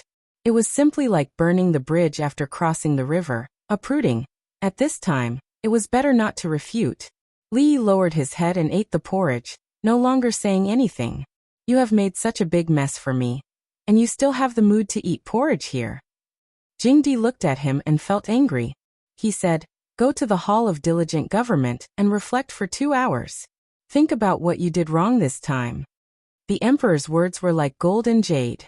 This bowl of porridge was probably not going to be finished. Li tore a chicken leg and hid it in his sleeve. He bowed and said, "This subject obeys your Majesty." Looking at him slowly leaving, Emperor Jing coughed a few times and sighed, saying, "If everything could be broken like this, how much worry would I have?" As the emperor, he seemed to have the highest authority in the country. However, it was precisely because of his high authority that he was bound by many things. Changde closed the door and opened a window for ventilation. He said, "Your Majesty only needs to rest well. Leave these matters to them." In the end, the drumstick did not fall into Li Yi's mouth. The proud Lolita fed Yongning a bite, and then took a bite herself. She crossed her legs and sat opposite Li Yi. She asked him when he would take her to the academy. The academy that Li Yi gave her had been built. It was called the Shining Academy. The 14-year-old proud Lolita was not only the honorary dean, but she also held the real power of the academy. As for what she wanted to do, Li Yi did not intend to care. However, with her temperament, he was afraid that when the novelty period was over, she would directly throw it to Emingzu. When he said that Emingzu and Emingzu had arrived, he had 2 hours to reflect. He only said that he could not leave the Hall of Diligent Government within these 2 hours. As for sleeping or eating hot pot in the Hall of Diligent Government, the old emperor did not say. The proud Lolita smelled the smell from afar. She got up from the ground and ran over barefoot. She asked excitedly, "Royal sister, what delicious food did you bring?" The royal princess put down the food box and opened it layer by layer. She placed it on the ground in front of Li Yi and handed him a pair of chopsticks. "I don't think I ate much at father's place just now. I asked the catering department to make this." This was the reason why he liked the royal princess. She could be in the imperial court and in the kitchen. Although she was cooking for someone else, her style was ever-changing. Who would not like her to be able to freely change from a domineering empress to a caring wife? Perhaps women were born with a few different faces. Even second Miss Liu, who had always been like an iceberg, was able to control several different styles in recent days. Knowing that her royal sister and her husband had something to discuss, the proud Lolita took Yongning to the side to play. Li Emingzi took out a small wine pot and poured himself a cup. She asked, "Is there really nothing that you are afraid of?" He did not even let himself finish a bowl of porridge. Li Yi was a little hungry. He asked as he picked up some food, "What do you mean?" To be able to make so many officials and nobles disappear from their homes in one night. Li Emingzi looked at him and said slowly, "In so many years, you are the first. They will not think that you are strong. They will only think that you are a threat. What do you think father wants you to think about?" Li shook his head and said, "You are wrong about 2 things. The one who made them disappear wasn't me, it was His Majesty." He looked at Emingzu and said, "Moreover, there are things that I am afraid of, and people. You are not even afraid of father. Who are you afraid of?" "I am afraid of Lu Rui." Li Emingzu looked at him and asked, "Why?" "She will hit me," Li said honestly. "If you are like her, I will also be afraid of you." He actually understood the royal princess worries. The nobles were the most arrogant group of people. Compared to the common people, they were the upper class. They had always lived at the top of the food chain. It had always been them who kidnapped others. When did it become others' turn to kidnap them? No, it really was. The incident this time made them understand that even if they lived in the capital and had so-called martial arts skilled guards at home, it was not enough to guarantee their safety. It was very possible that in the blink of an eye, they would be transported from their own home to some other place. They would not think that the thieves were powerful. They would only think that they were a great threat. If they could not resolve this threat as soon as possible, they would not be able to eat or sleep in peace. This was not something that could be explained by the old emperor's trust and tacit approval. This capital, this country, was still in the hands of the upper class. If the matter was made clear, they could no longer stay in the capital. They could only take Rui, and Xiaohuan back to their old business. Li shook his head and looked at her. Don't worry. This kind of thing will only happen once. Then he saw the proud Lolita walk over with the wine pot in her arms. She smiled foolishly and said, Sir, how did you become two? Li Imingzi looked to her side. The wine pot had already disappeared. The drunk proud Lolita was spanked and sent back to her room to sleep. Li Yi accompanied Yong Ning and spoke in a language that only the two of them could understand. When it was time, he said goodbye to her and left the imperial palace. The Cui family and the King of Shu's faction had lost their power. Although they had not been completely uprooted, he still felt that there was something the old emperor had not let him and Imingzi know. And that matter would probably be the last straw that broke the Cui family's back. Li Yi met Chen Chong at the gate of the Zeng residence. Chen Chong looked at him and asked, It should be over, right? Li Yi shook his head. When it ends is up to His Majesty. Right now, it is only the beginning.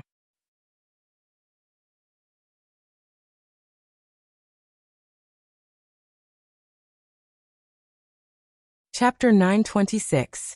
For the Cui family, what was happening now was really just the beginning. Just the fact that the King of Shu was not the biological son of the emperor was enough to send the entire Cui family, including noble consort Cui, to hell. Although the truth had not been revealed, the lightest punishment was the crime of deceiving the emperor and stealing the country. If it was more serious, no one knew which was more serious, deceiving the emperor or lying to him. But no matter which one it was, everyone related to the Cui family would not be able to escape. Chen Chong's expression changed several times and finally turned pale.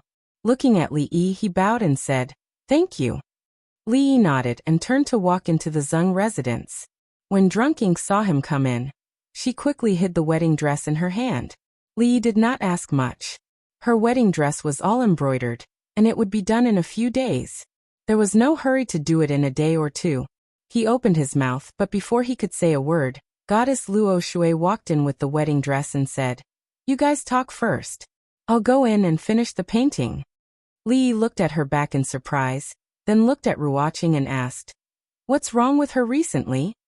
Wan Ruoqing shook her head, her pretty face showing the same puzzlement. Li Yi frowned. Miss Zeng had been a little unusual recently. The last time he came, she said she was not feeling well and needed to rest, so she asked Ruoqing to chat with him. The last time, she said she had a stomachache and went back to her room to rest alone, so she asked Ruoqing to chat with him. But Li Yi knew very well that there was still at least half a month before her stomachache. The last time, she said she stayed up all night to embroider the wedding dress and was too tired. She wanted to go back to her room to rest, so it was Ruoqing who talked with him. The last time, there were too many examples to mention. Something must have happened, something he did not know. Could it be premarital anxiety? Thinking about it, it seemed very likely. Many women would suffer from this disease before they got married, because it was due to some kind of psychological factor. Different people showed different symptoms. Perhaps, the symptom she displayed was avoidance?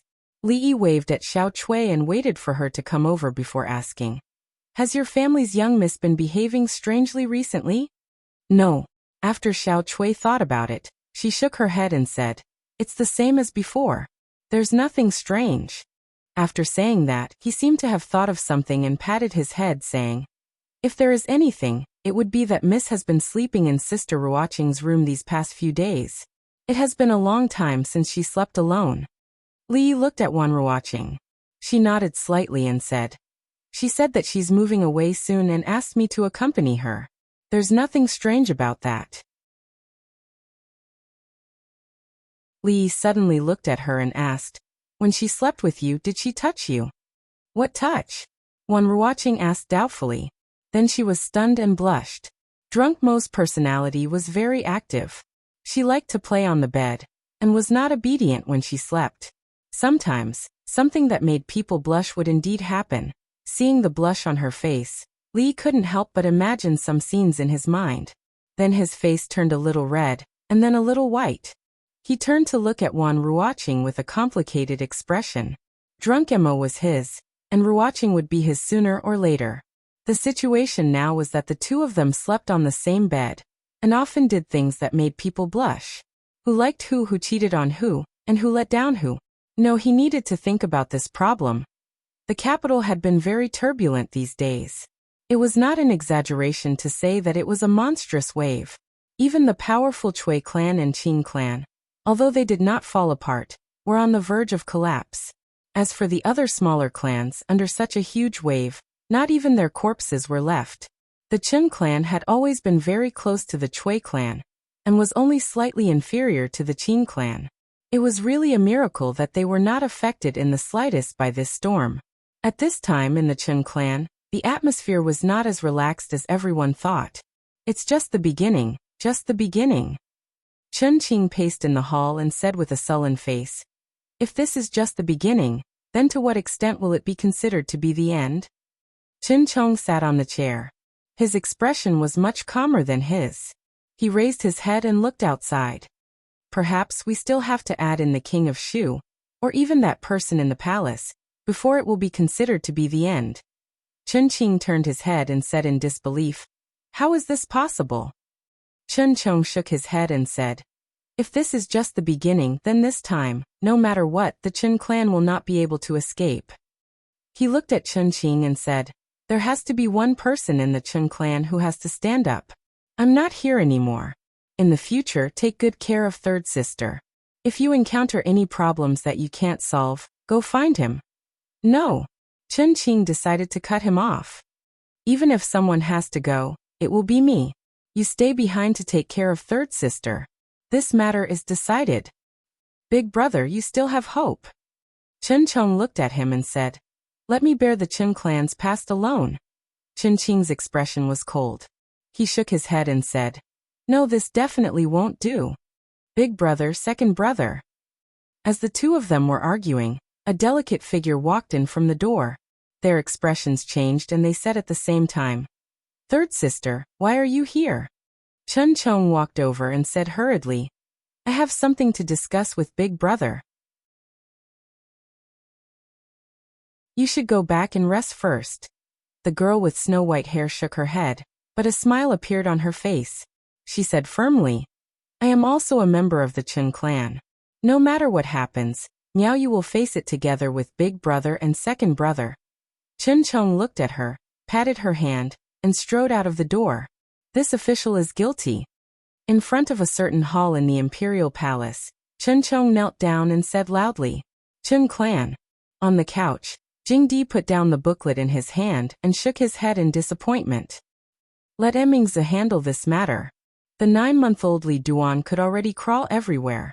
Even when the eldest princess walked in, Li Yi was still tirelessly moving him from the side of the bed to the inside of the bed. When he crawled out, she would repeat this action. She probably had something to discuss with him at this time. Li Yi carried the little fellow and passed him to Rui.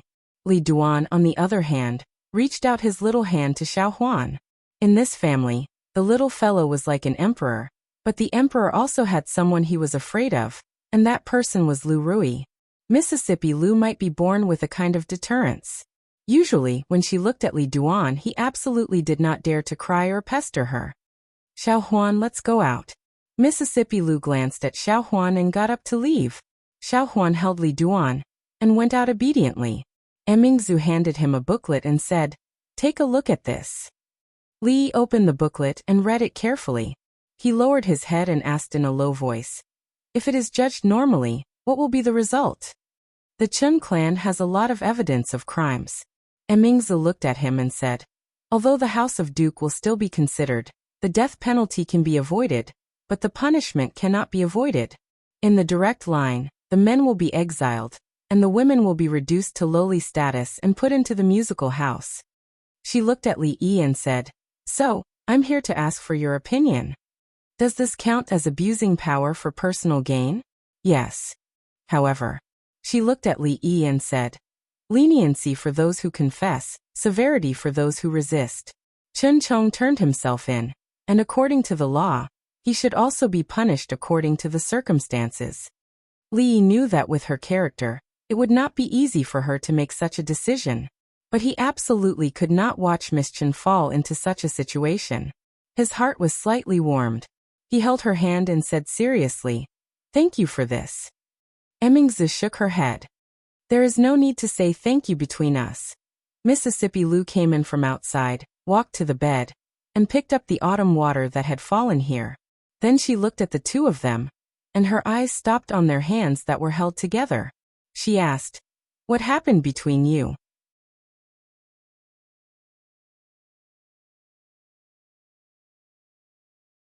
Chapter 927. Li Yi was a little worried. No, he was very worried. Mississippi Lu's memory was getting worse and worse. She used to like autumn water so much. Her sword never left her body. She liked autumn water even more than she liked him. But now she actually forgot autumn water again and again. This was not normal, too abnormal. If it was a bad memory. But how old was she? She was in the prime of her life. Li Yi could be sure that before he became senile and forgot things, Mississippi Lu would never reach this step first. Maybe in the future, she and Rui would take turns pushing the wheelchair under the sunset, and he would be the one sitting in the wheelchair. What a beautiful and harmonious scene. The scene in front of him was not very harmonious. Mississippi Lu came back to get autumn water. He held the Princess Royal's hand with a face full of affection. In fact, this time it was really out of instinct, without any impurities. Emingzu was such an upright person that she could not tolerate any dirt in her eyes. It was not easy for her to sacrifice herself for the country and make such concessions for his feelings. Words could not express the gratitude in his heart, so he added a little body movement. Coincidentally, it was seen by Mississippi Lu. She usually guarded against Emingzu like a wolf. If he could not explain it clearly this time, he would not be able to cross this hurdle in his life. So Li Yi reached out and held Mississippi Lu's hand and said calmly, there is something. Emingzu helped us a lot. I just want to thank her. That's all. Between us, there is nothing. He looked at the two slender white hands on his left and right and said, it's just holding hands to thank her. Li Yi felt that he was very smart. It was not easy to explain to Mississippi Lu while holding the Princess Royal's hand, but holding two people's hands at the same time. She would not think that he had the same feelings for her as Emingzu, right? Simple? Mississippi Lu curled her lips. Nothing. The Princess Royal shook her head. Hearing a scream from inside the house, Xiaohuan hurriedly ran in, grabbed Li Yi's hand and hurriedly said, son-in-law, what happened? Don't move. Li Yi watched as Mississippi Lu and the Princess Royal left. His expression twitched slightly. He shook his hands hard, and the pain in his hands lessened a little. Two violent women. It was just a handshake. Was there a need to use so much strength? Both of his hands were numb after the pain. Li Yi suspected that the bones in his hands were crushed. If he did not take revenge, he would not be a gentleman. A gentleman's revenge was never too late. 10 years later he would make them beg for mercy. Seeing Li Yi's pained expression, Xiaohuan asked worriedly, young master, what's wrong? Fong leaned against the door and looked outside.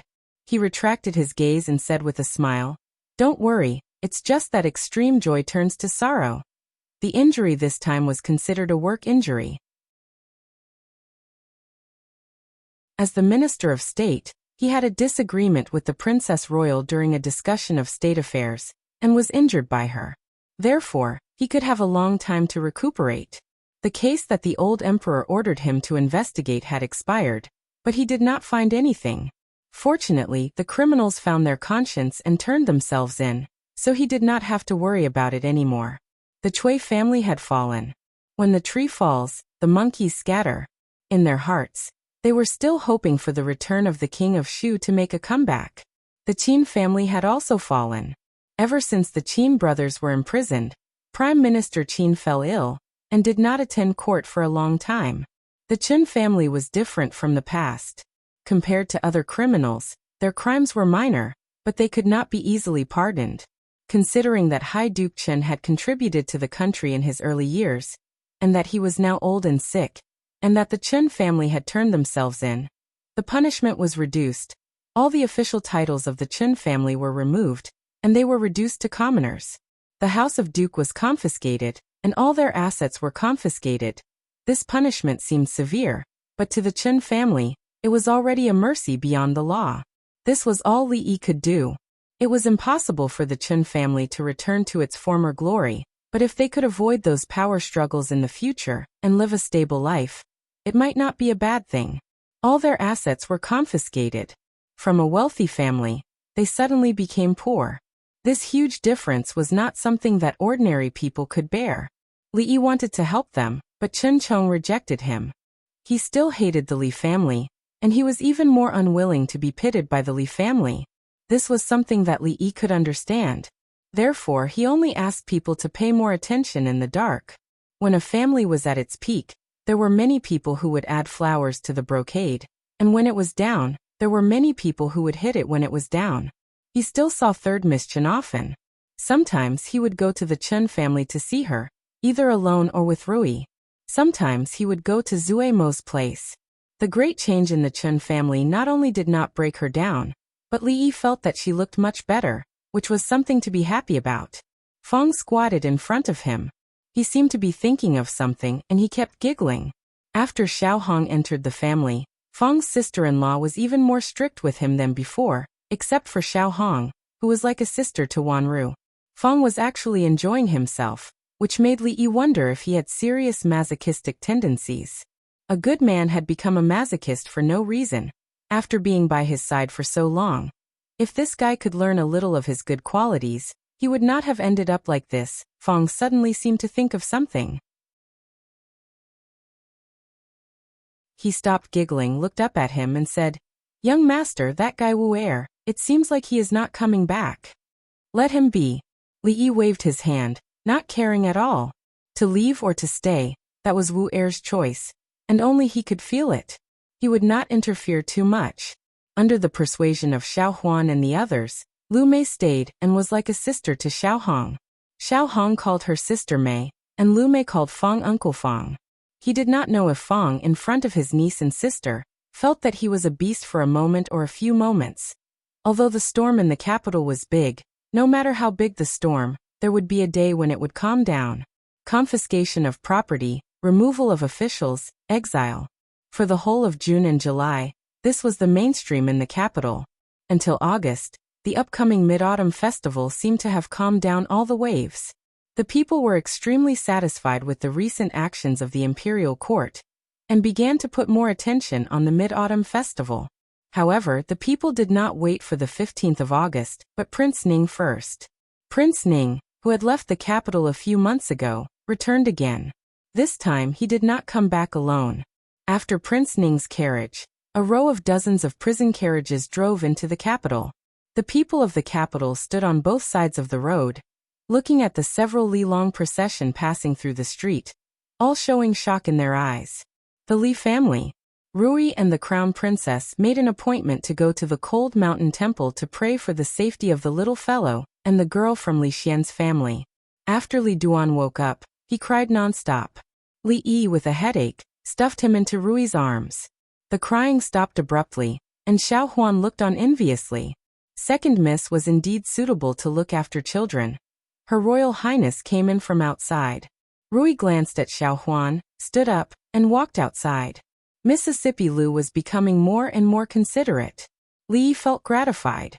As if thinking of something, he suddenly said, "Rui, wait a moment." Mississippi Lu turned her head to look at him. Li Yi picked up the sword she had placed by the bed, walked over, and handed it to her, saying, "You forgot your sword."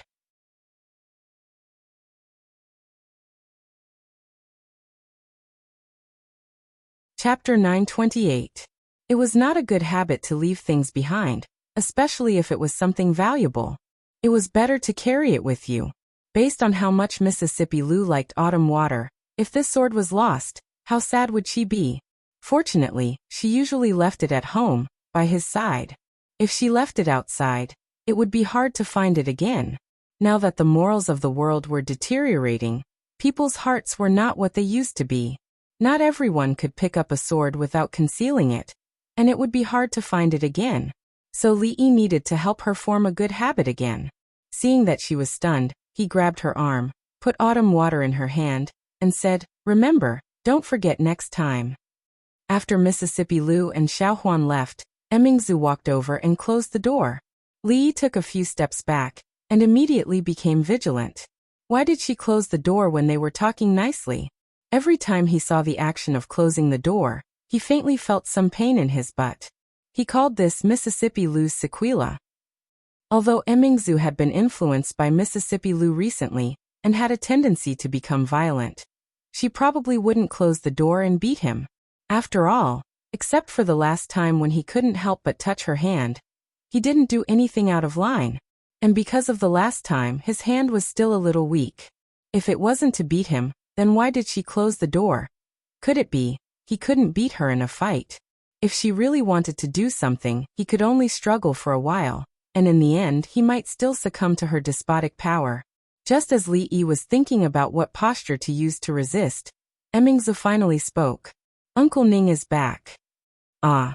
Seeing that she sat down at the table and didn't seem to have any intention of using despotic power, Li Yi was a little disappointed and asked, "Prince Ning returned to the capital. When did it happen?" "Just now." Emmingzu poured a cup of tea for herself and said, "The Chui clan, more than 260 people, were all escorted to the capital, and the officials in Shuzhou who had been recruited by the king of Shu were also escorted back by Uncle Ning and locked in the Supreme Court's heavenly prison." "What did you say?" Li Yi's hand stopped in midair as he stared at her blankly. From the beginning to the end, they had regarded the king of Shu and the Chui family as their greatest enemies. In recent days, they had achieved a gradual victory in the war against the enemy. The Chui family had fallen, and the remaining forces of the Chui family were nothing to be feared. The only thing the king of Shu could rely on was his status as a prince. However, this title also carried quite a bit of weight. This was because the news that he was not a prince could not be made public, and he was still the first prince in the eyes of the commoners and officials. If he wanted to achieve complete victory, he had to use other methods. But who would have thought that before the king of Shu returned to the capital, and before they took any action, even the ancestral home of the Chui family had been uprooted? The officials in Shuzhou who were loyal to the king of Shu had also suffered. The old emperor had flipped the table much more thoroughly than him. Li Yi came back to his senses. He looked at her and asked, "Where is the king of Shu?" "He ran away." Emmingzu shook her head and said, "Imperial uncle didn't expect there to be a master around the king of Shu. He escaped." Li Yi still couldn't understand. When Prince Ning left, the news that the king of Shu was not the biological son of the old emperor had not spread. There was no reason for him to attack the Chui family and the king of Shu. As a prince, doing such a thing was equivalent to rebelling. He raised his head and asked again, "Is it because the news that the king of Shu is not the biological son of his majesty has been announced?" Emmingzu shook her head again and suddenly asked, "Do you know that my mother had 2 other princes before me?" Li Yi nodded and said, "Didn't those 2 princes die young?" Speaking of this, he seemed to understand something and asked, "Concubine Chui?" 20 years ago, the Chui family was extremely powerful. Not only did they dominate the imperial court, but they also had spies in the imperial palace. At that time, concubine Chui gave birth to a prince, and my mother successively lost 2 princes. After giving birth to me, she couldn't have any more children. Naturally, the king of Shu was the prince most likely to inherit the throne. It was not difficult for Li Yi to imagine why the Chui family and concubine Chui would do such a thing. The empress had no princes, so the first in line to inherit the throne would naturally be the son of concubine Chui, who was second only to the empress. The struggle for favor in the imperial court was no less cruel and bloody than the struggle in the imperial court. In order to fight for the throne, 2 princes were killed. Concubine Chui was definitely not the only one who would do such a thing. Over the years, my father has vigorously supported the poor and gradually reversed the situation in the imperial court. Besides purging the imperial court, he has also been investigating the case of that year. It wasn't until a few days ago that Louis found sufficient evidence. After Li Mingzhu finished speaking, all the guesses and suspicions in Li Yi's heart, as well as all the unclear lines, finally became clear. No wonder the old emperor never liked the king of Shu and the Chui family. No wonder Lu Yi was always mysterious. There was a hidden meaning in his words, but he didn't dare to say it out. No wonder the king of Shu, as the eldest son of the emperor, had never been conferred as the Eastern Palace. No wonder he and Imingzhu felt that the old emperor and Prince Ning were hiding something from them. No wonder before they knew that the king of Shu was not the biological son of the old emperor, they felt that he was not the biological son of the old emperor. Even without the matter of the king of Shu, the Chui family wouldn't have the last laugh, because there would always be such a knife waiting for them on the road ahead. The difference was whether the saber was struck early or late, and whether it would hurt the saber itself when the saber was struck. Li Yi finally understood why the old emperor had been so supportive of his work of attacking the Chui family and the king of Shu. Because over the years, under the efforts of him and Imingzhu, the power of the Chui family had gradually weakened. Until a few days ago, the Chui family had almost become a commander without an army. It was as easy and effortless as cutting tofu. He thought for a while and asked again, what about the matter of the king of Shu? For them, concubine Chui could only give birth to a prince. Just in case, the Chui family bribed the midwife and palace maids in advance and sent a newborn baby boy into the palace. Imingzhu shook her head and said, concubine Chui did give birth to a prince, but the prince died as soon as he was born. The king of Shu was the baby boy that the Chui family secretly sent into the palace. She picked up the teacup and said, after the king of Shu escaped and all the people of the Chui family were escorted to the capital, Chui Qingzi knew that there was no hope, so he confessed everything. The imperial palace was heavily guarded.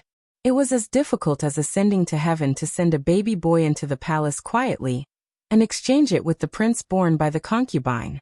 The Chui family could even do this, so it was absolutely not an injustice for them to end up like this. He raised his head and asked, these things can't be easily done by the Chui family alone, can they? After today, how many people will be dealt with in the capital? Imingzhu put down the teacup and said, those who should be dealt with have been dealt with. Li Yi was puzzled for a moment, but he understood immediately.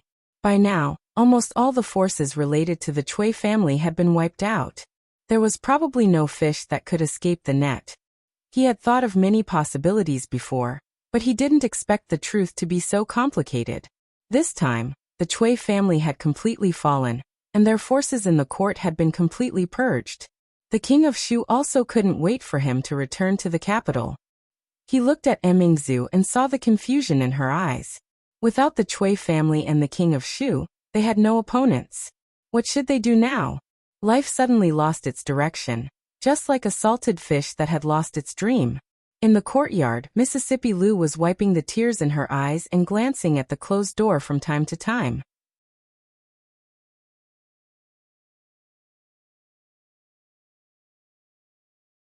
Chapter 929. The fall of the Chui family and the escape of the king of Shu gave Li Yi the feeling of a fist that had gathered its strength and was about to swing, but suddenly lost its target. If they had known that the old emperor had planned to flip the table, they would not have made the unnecessary move of knocking on the doors of the nobles. Assassinating the legitimate son of the royal family, and pretending to be the eldest son of the emperor. Unlike the crime of the Green Ruler, if these two crimes were made public, although they would still cause a great commotion, the old emperor would not lose too much face. He was an emperor, and he was also a man. For a man, what could be more humiliating than wearing a green hat on his head? But thinking about it carefully, it could not be said that they had made unnecessary moves. If not for this incident, the capital would have been in even greater turmoil. Only by smoothing out the source of the turmoil in advance could the people and the court be stabilized. The fall of the Chui family was a good thing, but it also brought a new problem.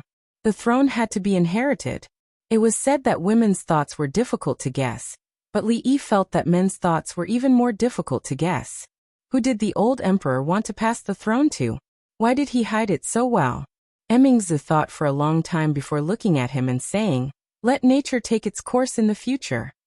Li Yi knew the hesitation and struggle in her heart. In fact, she had not really made up her mind.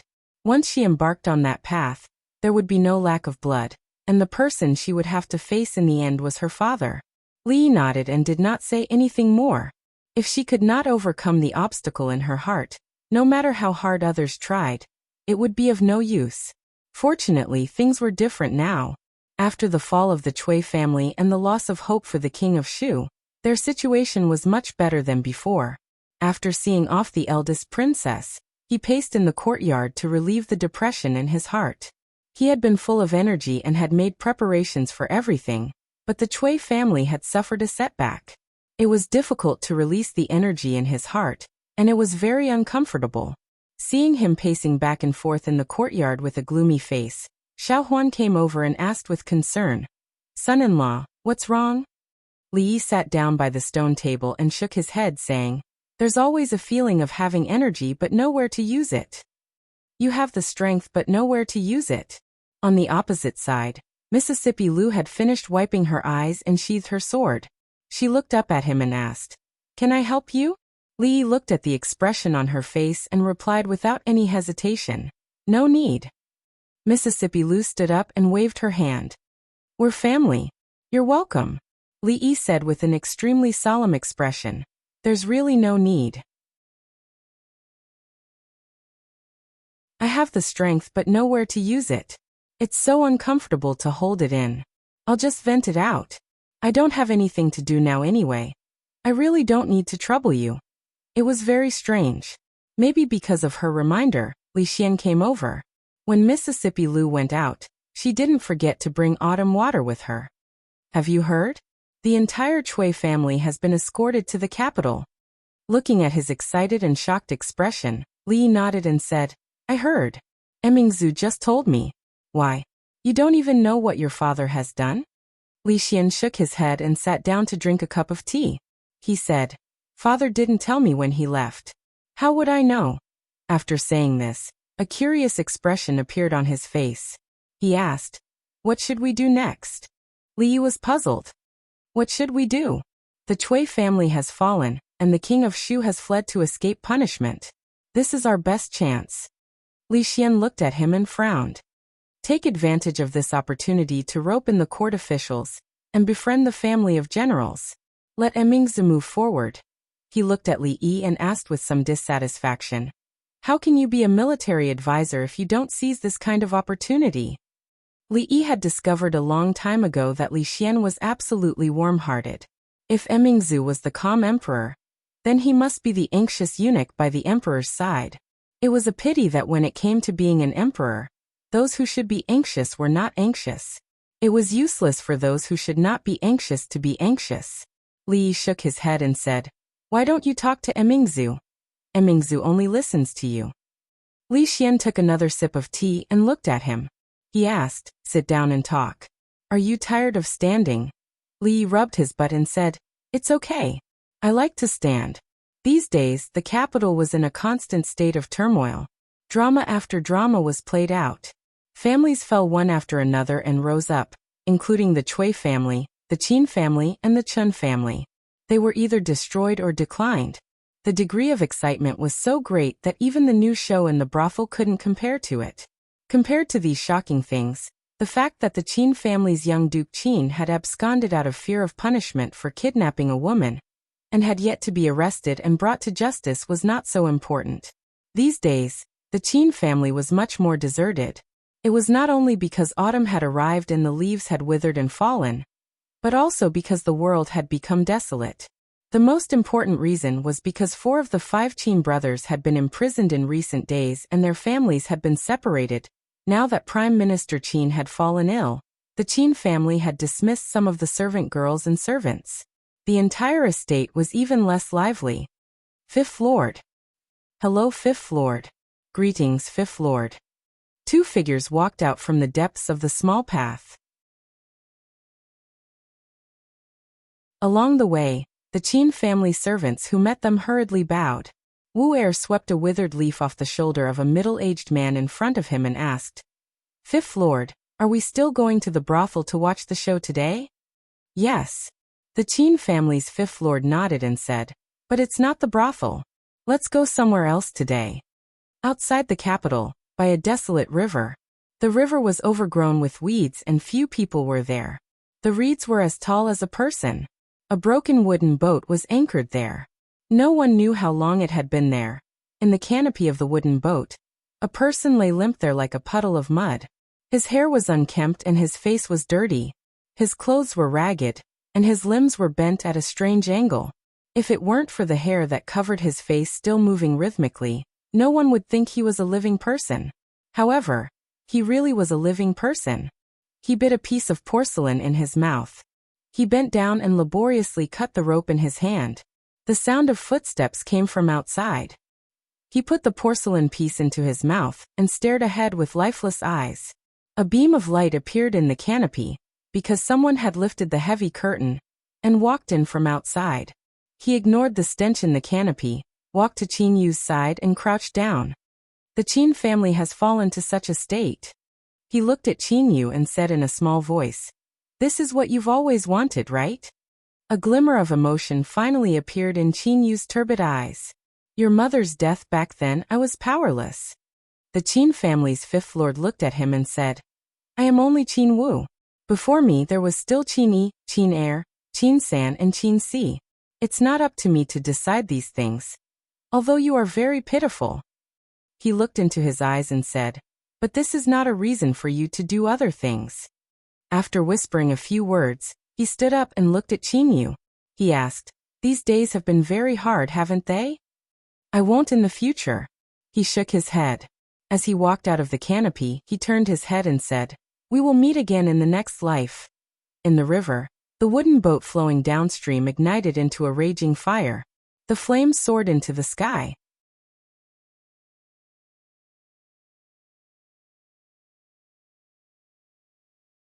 Chapter 930. A few figures stood by the river, watching the fire that soared into the sky gradually disappear downstream. A burly man suddenly said, "Fifth Master, should we send someone to follow him and have a look? If he can survive, it can be considered his good fortune." The middle-aged man shook his head and said, "What's more, he is a member of the Qin family after all.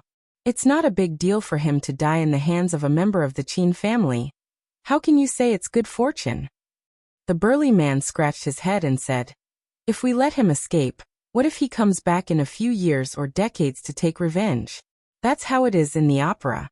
After suffering all kinds of humiliation, he will endure the humiliation and finally put on a show of revenge. Opera is just opera. Endure the humiliation and revenge. How can it be as simple as you make it out to be?" The burly man scratched his head and said, "Why do I feel that this kind of trick has appeared in more than just opera?" The middle-aged man thought about it and said, "Let's send someone to have a look." The Supreme Court's prison. There were many prisons in the capital city. Ordinary criminals could be locked up in the prisons of the county government and the prefectural government. Only when there were major cases or extremely vicious criminals would the Ministry of Justice take action. If the case involved officials and nobles in the capital city, it would usually be handed over to the Supreme Court. The people involved in the case of the Cui family and the King of Shu were locked up in the Supreme Court's prison. In front of the Supreme Court, the Chancellor who had just received the news hurriedly came out and bowed. "Your Highness, Your Highness, Your Highness, and Lordly. At ease." "Thank you, Princess." Li Yi and the other two did not come to the Cui family to laugh at them. Although Cui Qingze had confessed all the crimes, many details of the case still needed to be investigated. Li Yi and the others just followed Lu Yidong to have a look. After all, the Cui family was locked up in the prison, an opponent they had been fighting against for years. In the prison, there was a lot of wailing. When they passed through the prison, the sound was even more ear-piercing, as if it was going to pierce through their eardrums. It was only when they entered the innermost cell that the voices gradually became softer. Cui Qingming, who had just taken over the Cui family, was no longer as high-spirited as before. He was wearing a white prison uniform, his hair was disheveled, and his face was dirty. He was chained to the cell. When the cell door opened, he raised his head to take a look, but quickly lowered it again. There was no expression on his face. Cui Qingming was a sinister and ruthless person. In order to achieve his goals, he would not hesitate to use any means. If he didn't meet an opponent who would flip the table at the slightest disagreement, he could barely be considered as a treacherous hero. His mouth was also extremely tight. No matter how Liu Zhang asked, he did not reveal a single word. An official from the Supreme Court could not help but say in a low voice, "Sir, to deal with such stubborn criminals, torture is the most effective way." Liu Yi waved his hand. "Take me to Cui Qing's cell." Cui Qingze was the former head of the Cui family. He knew as much as Cui Qingming, but his temperament was not like Cui Qingming's, so he was a good breakthrough point. Liu Yi had always adhered to the principle of not using torture, unless it was absolutely necessary. When he broke this principle, he would definitely leave an unforgettable memory for the criminal he was interrogating. County Marquis Li. When they walked out of the cell, Cui Qingming suddenly opened his mouth and said, "Li Yi, Emingzu," and Li Xian turned around at the same time. Cui Qingming still lowered his head and said no more. Li Yi looked at them and said, "You go first. Be careful." Emingzu looked at him a little, nodded and turned to leave. Li Xian's face was full of curiosity. Cui Qingming clearly wanted to say something only to Li Yi, but if he wanted to say it, he did not want to say it in front of him. The fire of curiosity burned in his heart, but he could only leave with Emingzu. Li Yi walked in front of Cui Qingming.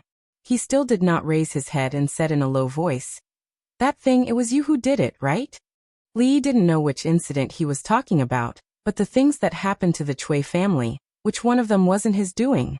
No matter which incident Cui Qingming was talking about, he wouldn't be wrongly accused. Cui Qingming raised his head slightly. "More than 40 dignitaries were kidnapped by you. Forcing the king of Shu to leave the capital was also your doing.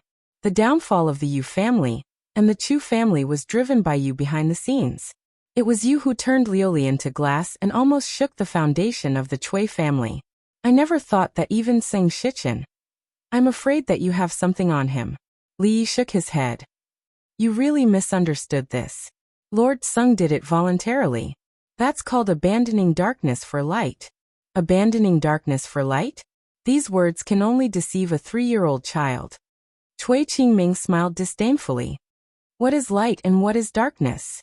Winner is king and loser is thief. The winner is light and the loser is dark." Li Yi looked down at him. "You called me here just to say this?" A smile suddenly appeared on Cui Qingming's face. "Do you really think that you have one?" Li Yi did not speak because he knew that Cui Qingming had not finished speaking. "I admit that you are very powerful. If His Highness the King of Shu had not provoked you, the Cui family and himself would not have fallen into this situation today." Cui Qingming shook his head and said, "You have indeed done it. Step by step, you have pushed the King of Shu further and further away from that position. You have pulled out the tendons of the Cui family one by one. You can control what the people say and what they do. You can make all the officials and dignitaries in the capital unable to sleep well. You can force the eldest prince out of the capital. In front of you, the century-old families are nothing but chickens and dogs. But do you really think that you have one? Although your surname is Li, you are not that Li." Cui Qingming sneered and the expression on his face immediately became ferocious. He said in a cold tone, "The more you win now, the worse you will lose in the future. How many days does His Majesty have left? Even if the King of Shu cannot ascend to the throne, there will always be other princes to replace him. How can they tolerate people like you appearing in the capital, in the Jing Kingdom? The day the new emperor ascends to the throne will be the day you die. And there is the eldest princess. Haha. Do you think that you will be safe with the protection of the eldest princess? After a few days, she will not even be able to protect herself. How can she protect you?" The sneer on his face gradually turned into a wild laughter. "Li Yi, County Marquis Li, Dr. Li. I will wait for you in the underworld. Going early doesn't mean that you are doing well. Li looked at him and shook his head. He said, it is not easy to build a foundation in the underworld. Guarding it well is the right way. Don't wait for me. Li Xian leaned on the wall outside a prison cell and muttered, the relationship of the Cui family is really messy. The third son of the Cui family actually has an affair with the eldest sister-in-law. Although Lu Yi was investigating a serious case, there would always be some indecent things mixed in a serious case. He only asked a servant of the Cui family to point out the crimes of the Cui family in order to reduce the punishment. But he didn't expect that such a scandal would break out. He was surprised for a while and looked at Emingzu. He saw that she was staring at the front in a daze. She seemed to be in a trance. He doubtfully asked, Emingzu, what are you looking at? Emingzu. A hand was swaying in front of her eyes. Emingzu finally came back to her senses. She shook her head and said, it's nothing. I was thinking about something. Li walked out of the prison cell in the distance. Li Xian hastily ran over and curiously asked, what did Cui Qingming say to you? He said that he will not be able to escape this time. He asked me to burn more paper money for him. What? Li Xian curled his lips and said, it is not your turn to burn paper money. Just don't burn it. He has no clothes to wear and no money to spend in the underworld. Emingzu looked at Li Yi. Her lips slightly opened as if she wanted to say something. But in the end, she didn't say anything. Li Yi smiled and didn't continue this topic. He casually pointed to another area in the prison and asked, it is noisy over there. Who are the people locked up there? An official of the Supreme Court hurriedly stepped forward and said, those are the officials of Shu Prefecture who surrendered to the king of Shu. They followed him and did a lot of evil things. After we finish dealing with the Cui family, we will deal with them.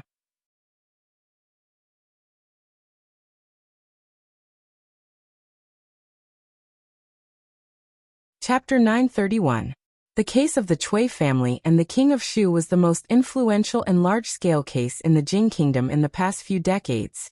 Not only were dozens of officials and nobles in the capital city imprisoned, but the officials in Shuzhou who were involved in the case were also escorted to the capital city and locked up in the Supreme Court's prison. In one night, they were reduced from high and mighty officials to prisoners. No one knew what awaited them. If they were only to resign, it would be a blessing in disguise. Even if they were exiled to the army, it would not be a difficult thing to accept. However, if they were too deeply involved with the king of Shu, they would be sent directly to the guillotine. If that happened, there would really be nothing left. At this time, in a cell somewhere in the heavenly prison, a young man clutched his abdomen. Cold sweat seeped from his forehead, and his body trembled. Zian, what's wrong with you? In the cell next door, a woman's face was full of anxiety. She tightly grasped the bars in the middle and asked with concern. The young man's forehead was full of cold sweat, but he raised his head and smiled as he waved his hand, saying, it's nothing, it's just an old problem. The woman looked at the young man who was sweating profusely, turned her head, and with a thud, she knelt down and said in a hoarse voice, Sir, Zian's stomach is not good. Please don't give him moldy food anymore. The officer looked back and said expressionlessly, it's already come to this, why are you still being picky? The woman weakly collapsed to the ground. In another cell, someone disdainfully mocked, this is the Supreme Court's heavenly prison. If you want to eat well, I'm afraid you'll only get that last meal. In the Jing kingdom, no matter where the prison was, there was an unwritten rule. Before the execution, prisoners could enjoy a sumptuous meal, known as the last meal. This was in the hope that the prisoner could eat his fill and be reincarnated into a good family in the next life. The moment the prisoner ate the last meal, it meant that the prisoner was not far from the execution. As soon as that person's mocking voice fell, the sound of iron chains being lowered suddenly came from the door of a cell. A few prison guards opened the cell door and moved a set of tables and chairs in.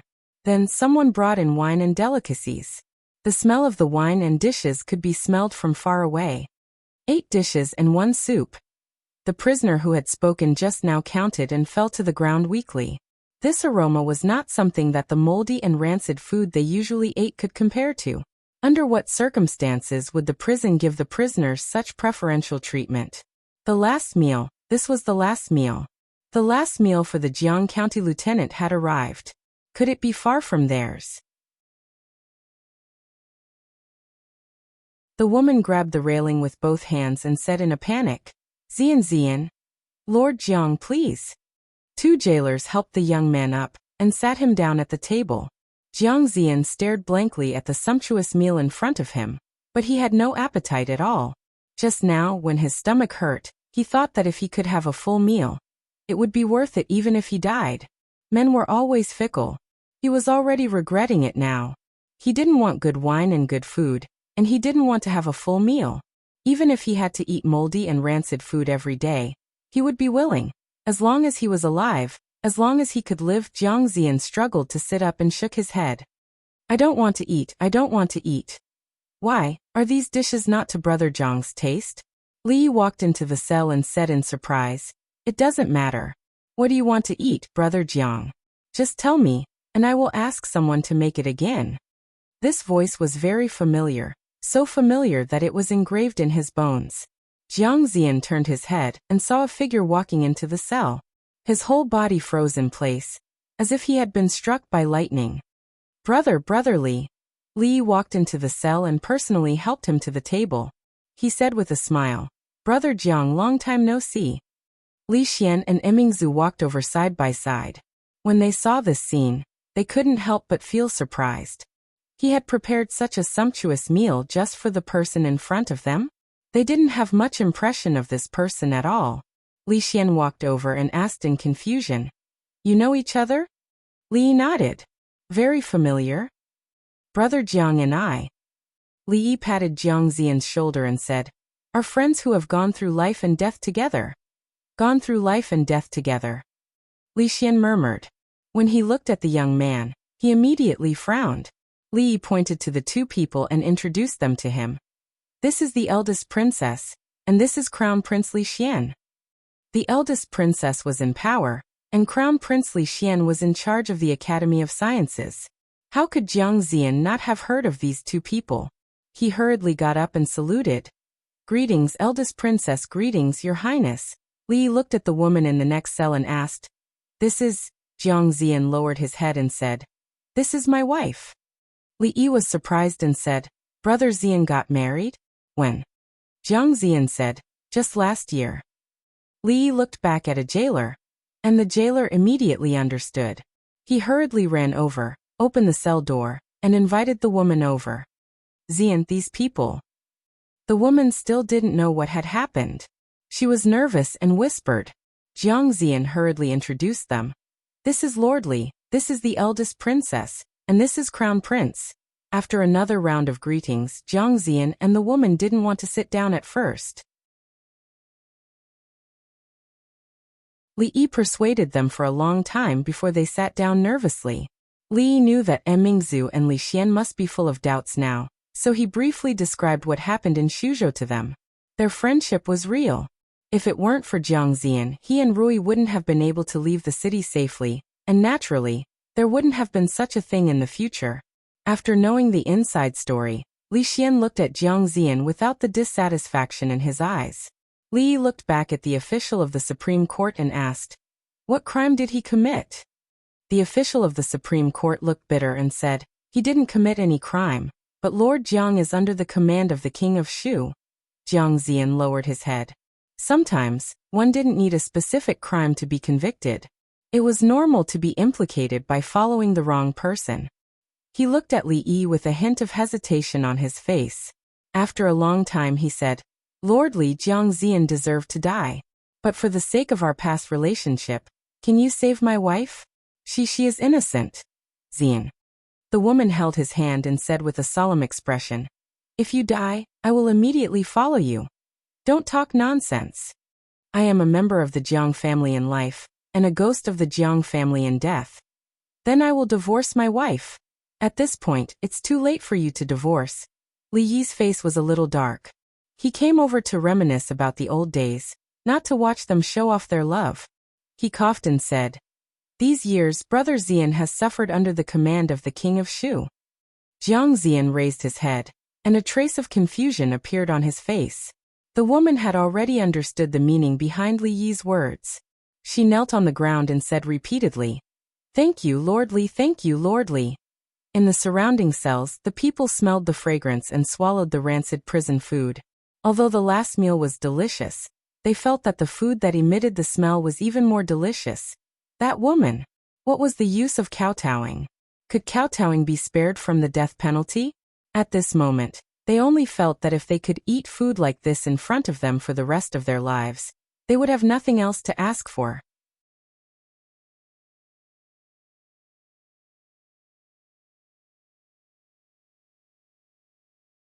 Chapter 932. Unlike the officials and nobles in the capital who had committed heinous crimes, the officials in Shuzhou who were implicated by the king of Shu were actually not all that evil. They might have plundered the wealth of the people and oppressed them, but their crimes did not warrant death.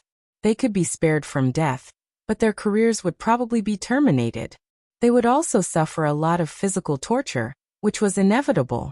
Although Li Yi and Jiang Zian once had some conflicts, that was a long time ago. When they were in Shuzhou, Jiang Zian had saved his and Rui's lives. Whether he was sincere or not, it was enough to let go of all the previous grievances.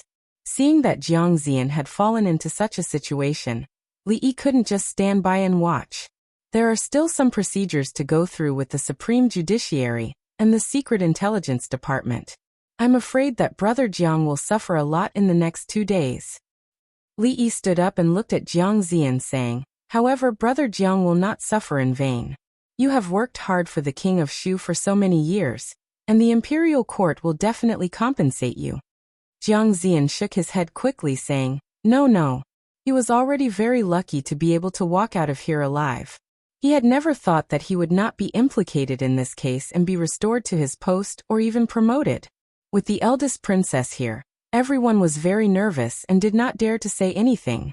After arranging Jiang Zian's affairs, Li Yi did not stay any longer and said goodbye to them.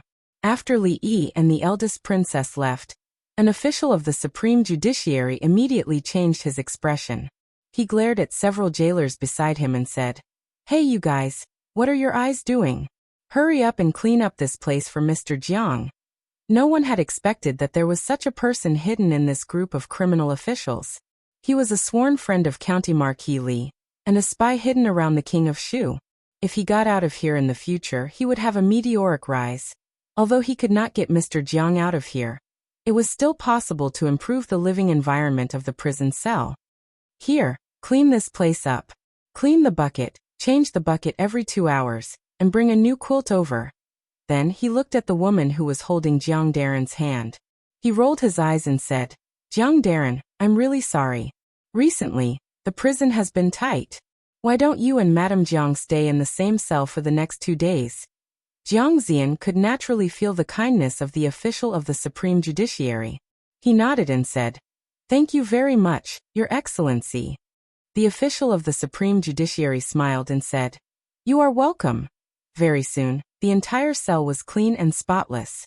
The single bed was replaced by a double bed. The quilt on the bed was also brand new. Even the cell was surrounded by curtains that could be drawn down at any time. It was like an independent little world. Beside the bed, the young woman held Jiang Zian's hand and asked in confusion, "Husband, what's going on between you and Master Li?" Jiang Zian sighed, and a trace of reminiscence appeared on his face. He said, "It was an autumn day 3 years ago. I had just become a jinshi.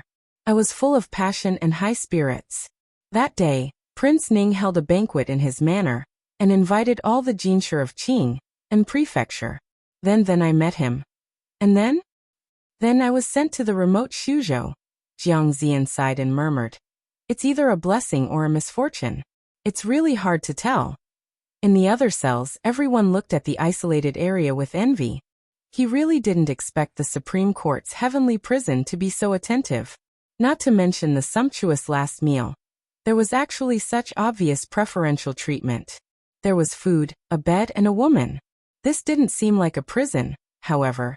Thinking that this might be his last day of enjoyment, no one envied him anymore. It was just a temporary happiness. Maybe tomorrow, he would have to face a knife on his head. They just put their ears to the wall and listened quietly. And listened. Louis still had to collect evidence with the people of the Supreme Court. These days they ate and lived here. Li and the other two went around the heavenly prison and walked out of the Supreme Court. The king of Shu ran away, and the Cui family is finished. It's really hard to accept. Li Xian sighed and asked, Emingzu, what should we do next? Emingzu walked with her head down and didn't respond. Li Xian looked back at her. Emingzu. Emingzu came back to her senses and looked at him. She nodded and said, Yes, you're right. Li Xian was stunned and asked doubtfully, What did I say just now? I still have some things to deal with. I'll go back to the palace first. Emingzu said and strode away. Li Xian looked at her back and touched his chin that didn't have a beard. He said, She has something on her mind. Li counted on his fingers and said, Women have a few days every month. She'll be fine in a few days. Li Xian didn't continue this topic. He suddenly asked, Has your butt healed? Li looked back at him and said with a frown, My butt has always been fine. I saw it when I went to your house the other day. He shook his head and looked at Li. He said pitifully, I think, compared to you taking her down, it'll be easier for her to take you down. Yunxi village was a village dozens of miles away from the capital. It relied on the mountains and the rivers. Yunxi village had its back to the mountains and water. The villagers mainly made a living by fishing and farming. Occasionally, they would go into the mountains to hunt and walk dozens of miles to the market in the capital to exchange for money. The rich people in the capital were very fond of the wild animals in the mountains. The village was remote and not close to the official road. For hundreds of years, the villagers of Yunxi village worked at sunrise and rested at sunset. Other than the daily buying and selling activities, they rarely interacted with the outside world. Of course, there were times when outsiders would pass by the village to rest and ask for a cup of water. The villagers usually didn't refuse. At this moment, under a large locust tree at the entrance of the village, a man wiped his mouth and praised, There are mountains and water. This place is good. In front of him, a villager smiled honestly and said, In our hearts, this place can't even compare to the capital. After saying this, he waved his hand at an old man who walked in from outside and asked, Old man Lu, did you go into the mountains again? The old man's legs seemed to be ill and he couldn't walk steadily. He had a bamboo basket on his back. He smiled and said, I just picked some herbs. I didn't go very far. Watching the old man limp away, the villager smacked his lips and said, Old Lu is also a pitiful man. He's old, and it wasn't easy for him to have a daughter. Once when he went to the city, she was defiled by the young master of a powerful family in Jingdo. Later, the girl jumped into the river. Old Lu went to the yamen to seek justice, but his leg was broken. The old woman at home fell ill from anger and still hasn't recovered. The big man shook his head and said, He is indeed pitiful. However, the court has a policy for old people like this to go to the medical center built by Her Highness the eldest princess. They don't need to pay to see the doctor, and they don't need to pick their own herbs. Everyone in our village remembers Her Highness's kindness. If it weren't for Her Highness's medical center, this old woman would have died long ago. However, picking herbs is not for his old woman. A few days ago, old man Lu picked up a person from the river. That person's hands and feet were all broken, and his body was badly burned. Old man Lu was picking herbs for him. The villager's expression became angry as he cursed. This King world. Good people really don't have good rewards. Good people don't live long, and evil people who do evil live more freely than anyone else. The big man finished drinking and patted him on the shoulder. He comforted him. Good and evil will be rewarded. Heavens will reincarnate. Evil people will definitely get their retribution. In a dilapidated courtyard, just as the old man walked through the door, an old woman walked out and said excitedly, He's awake, he's awake. The old man didn't have time to put down the medicine basket on his back. He limped into the house and came to the bed. A figure on the bed had already opened his eyes. There were large burns on his exposed skin, and most of his hair was burned. His limbs were strangely bent, and there was still a trace of trance in his eyes. The old man staggered over and said with a smile, "You're finally awake." The person on the bed said in a hoarse voice, "Did you save me?" The old man nodded. "Ah, yes, I found you by the river that day. Where is your house? I'll send someone to send a message." The man thought for a moment and said, "Help me send a message to Prime Minister Qin's residence. Tell him that Qin Yu is here. Remember, you must personally tell Prime Minister Qin this." The old man was stunned and asked with a trembling voice, "Qin? Qin Yu?" After saying that, he seemed to think of something.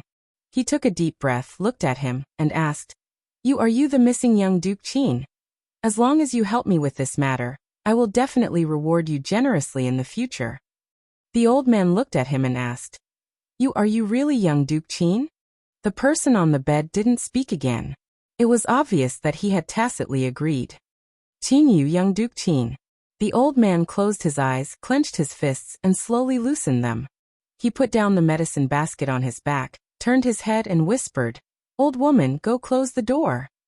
Not long after, outside the door, the big man scratched his head and said in surprise, "It's broad daylight. Why are you closing the door?" You're tuning in to the Echoes of the Heart YouTube channel. Don't forget to subscribe and join us on this journey to catch the most captivating stories.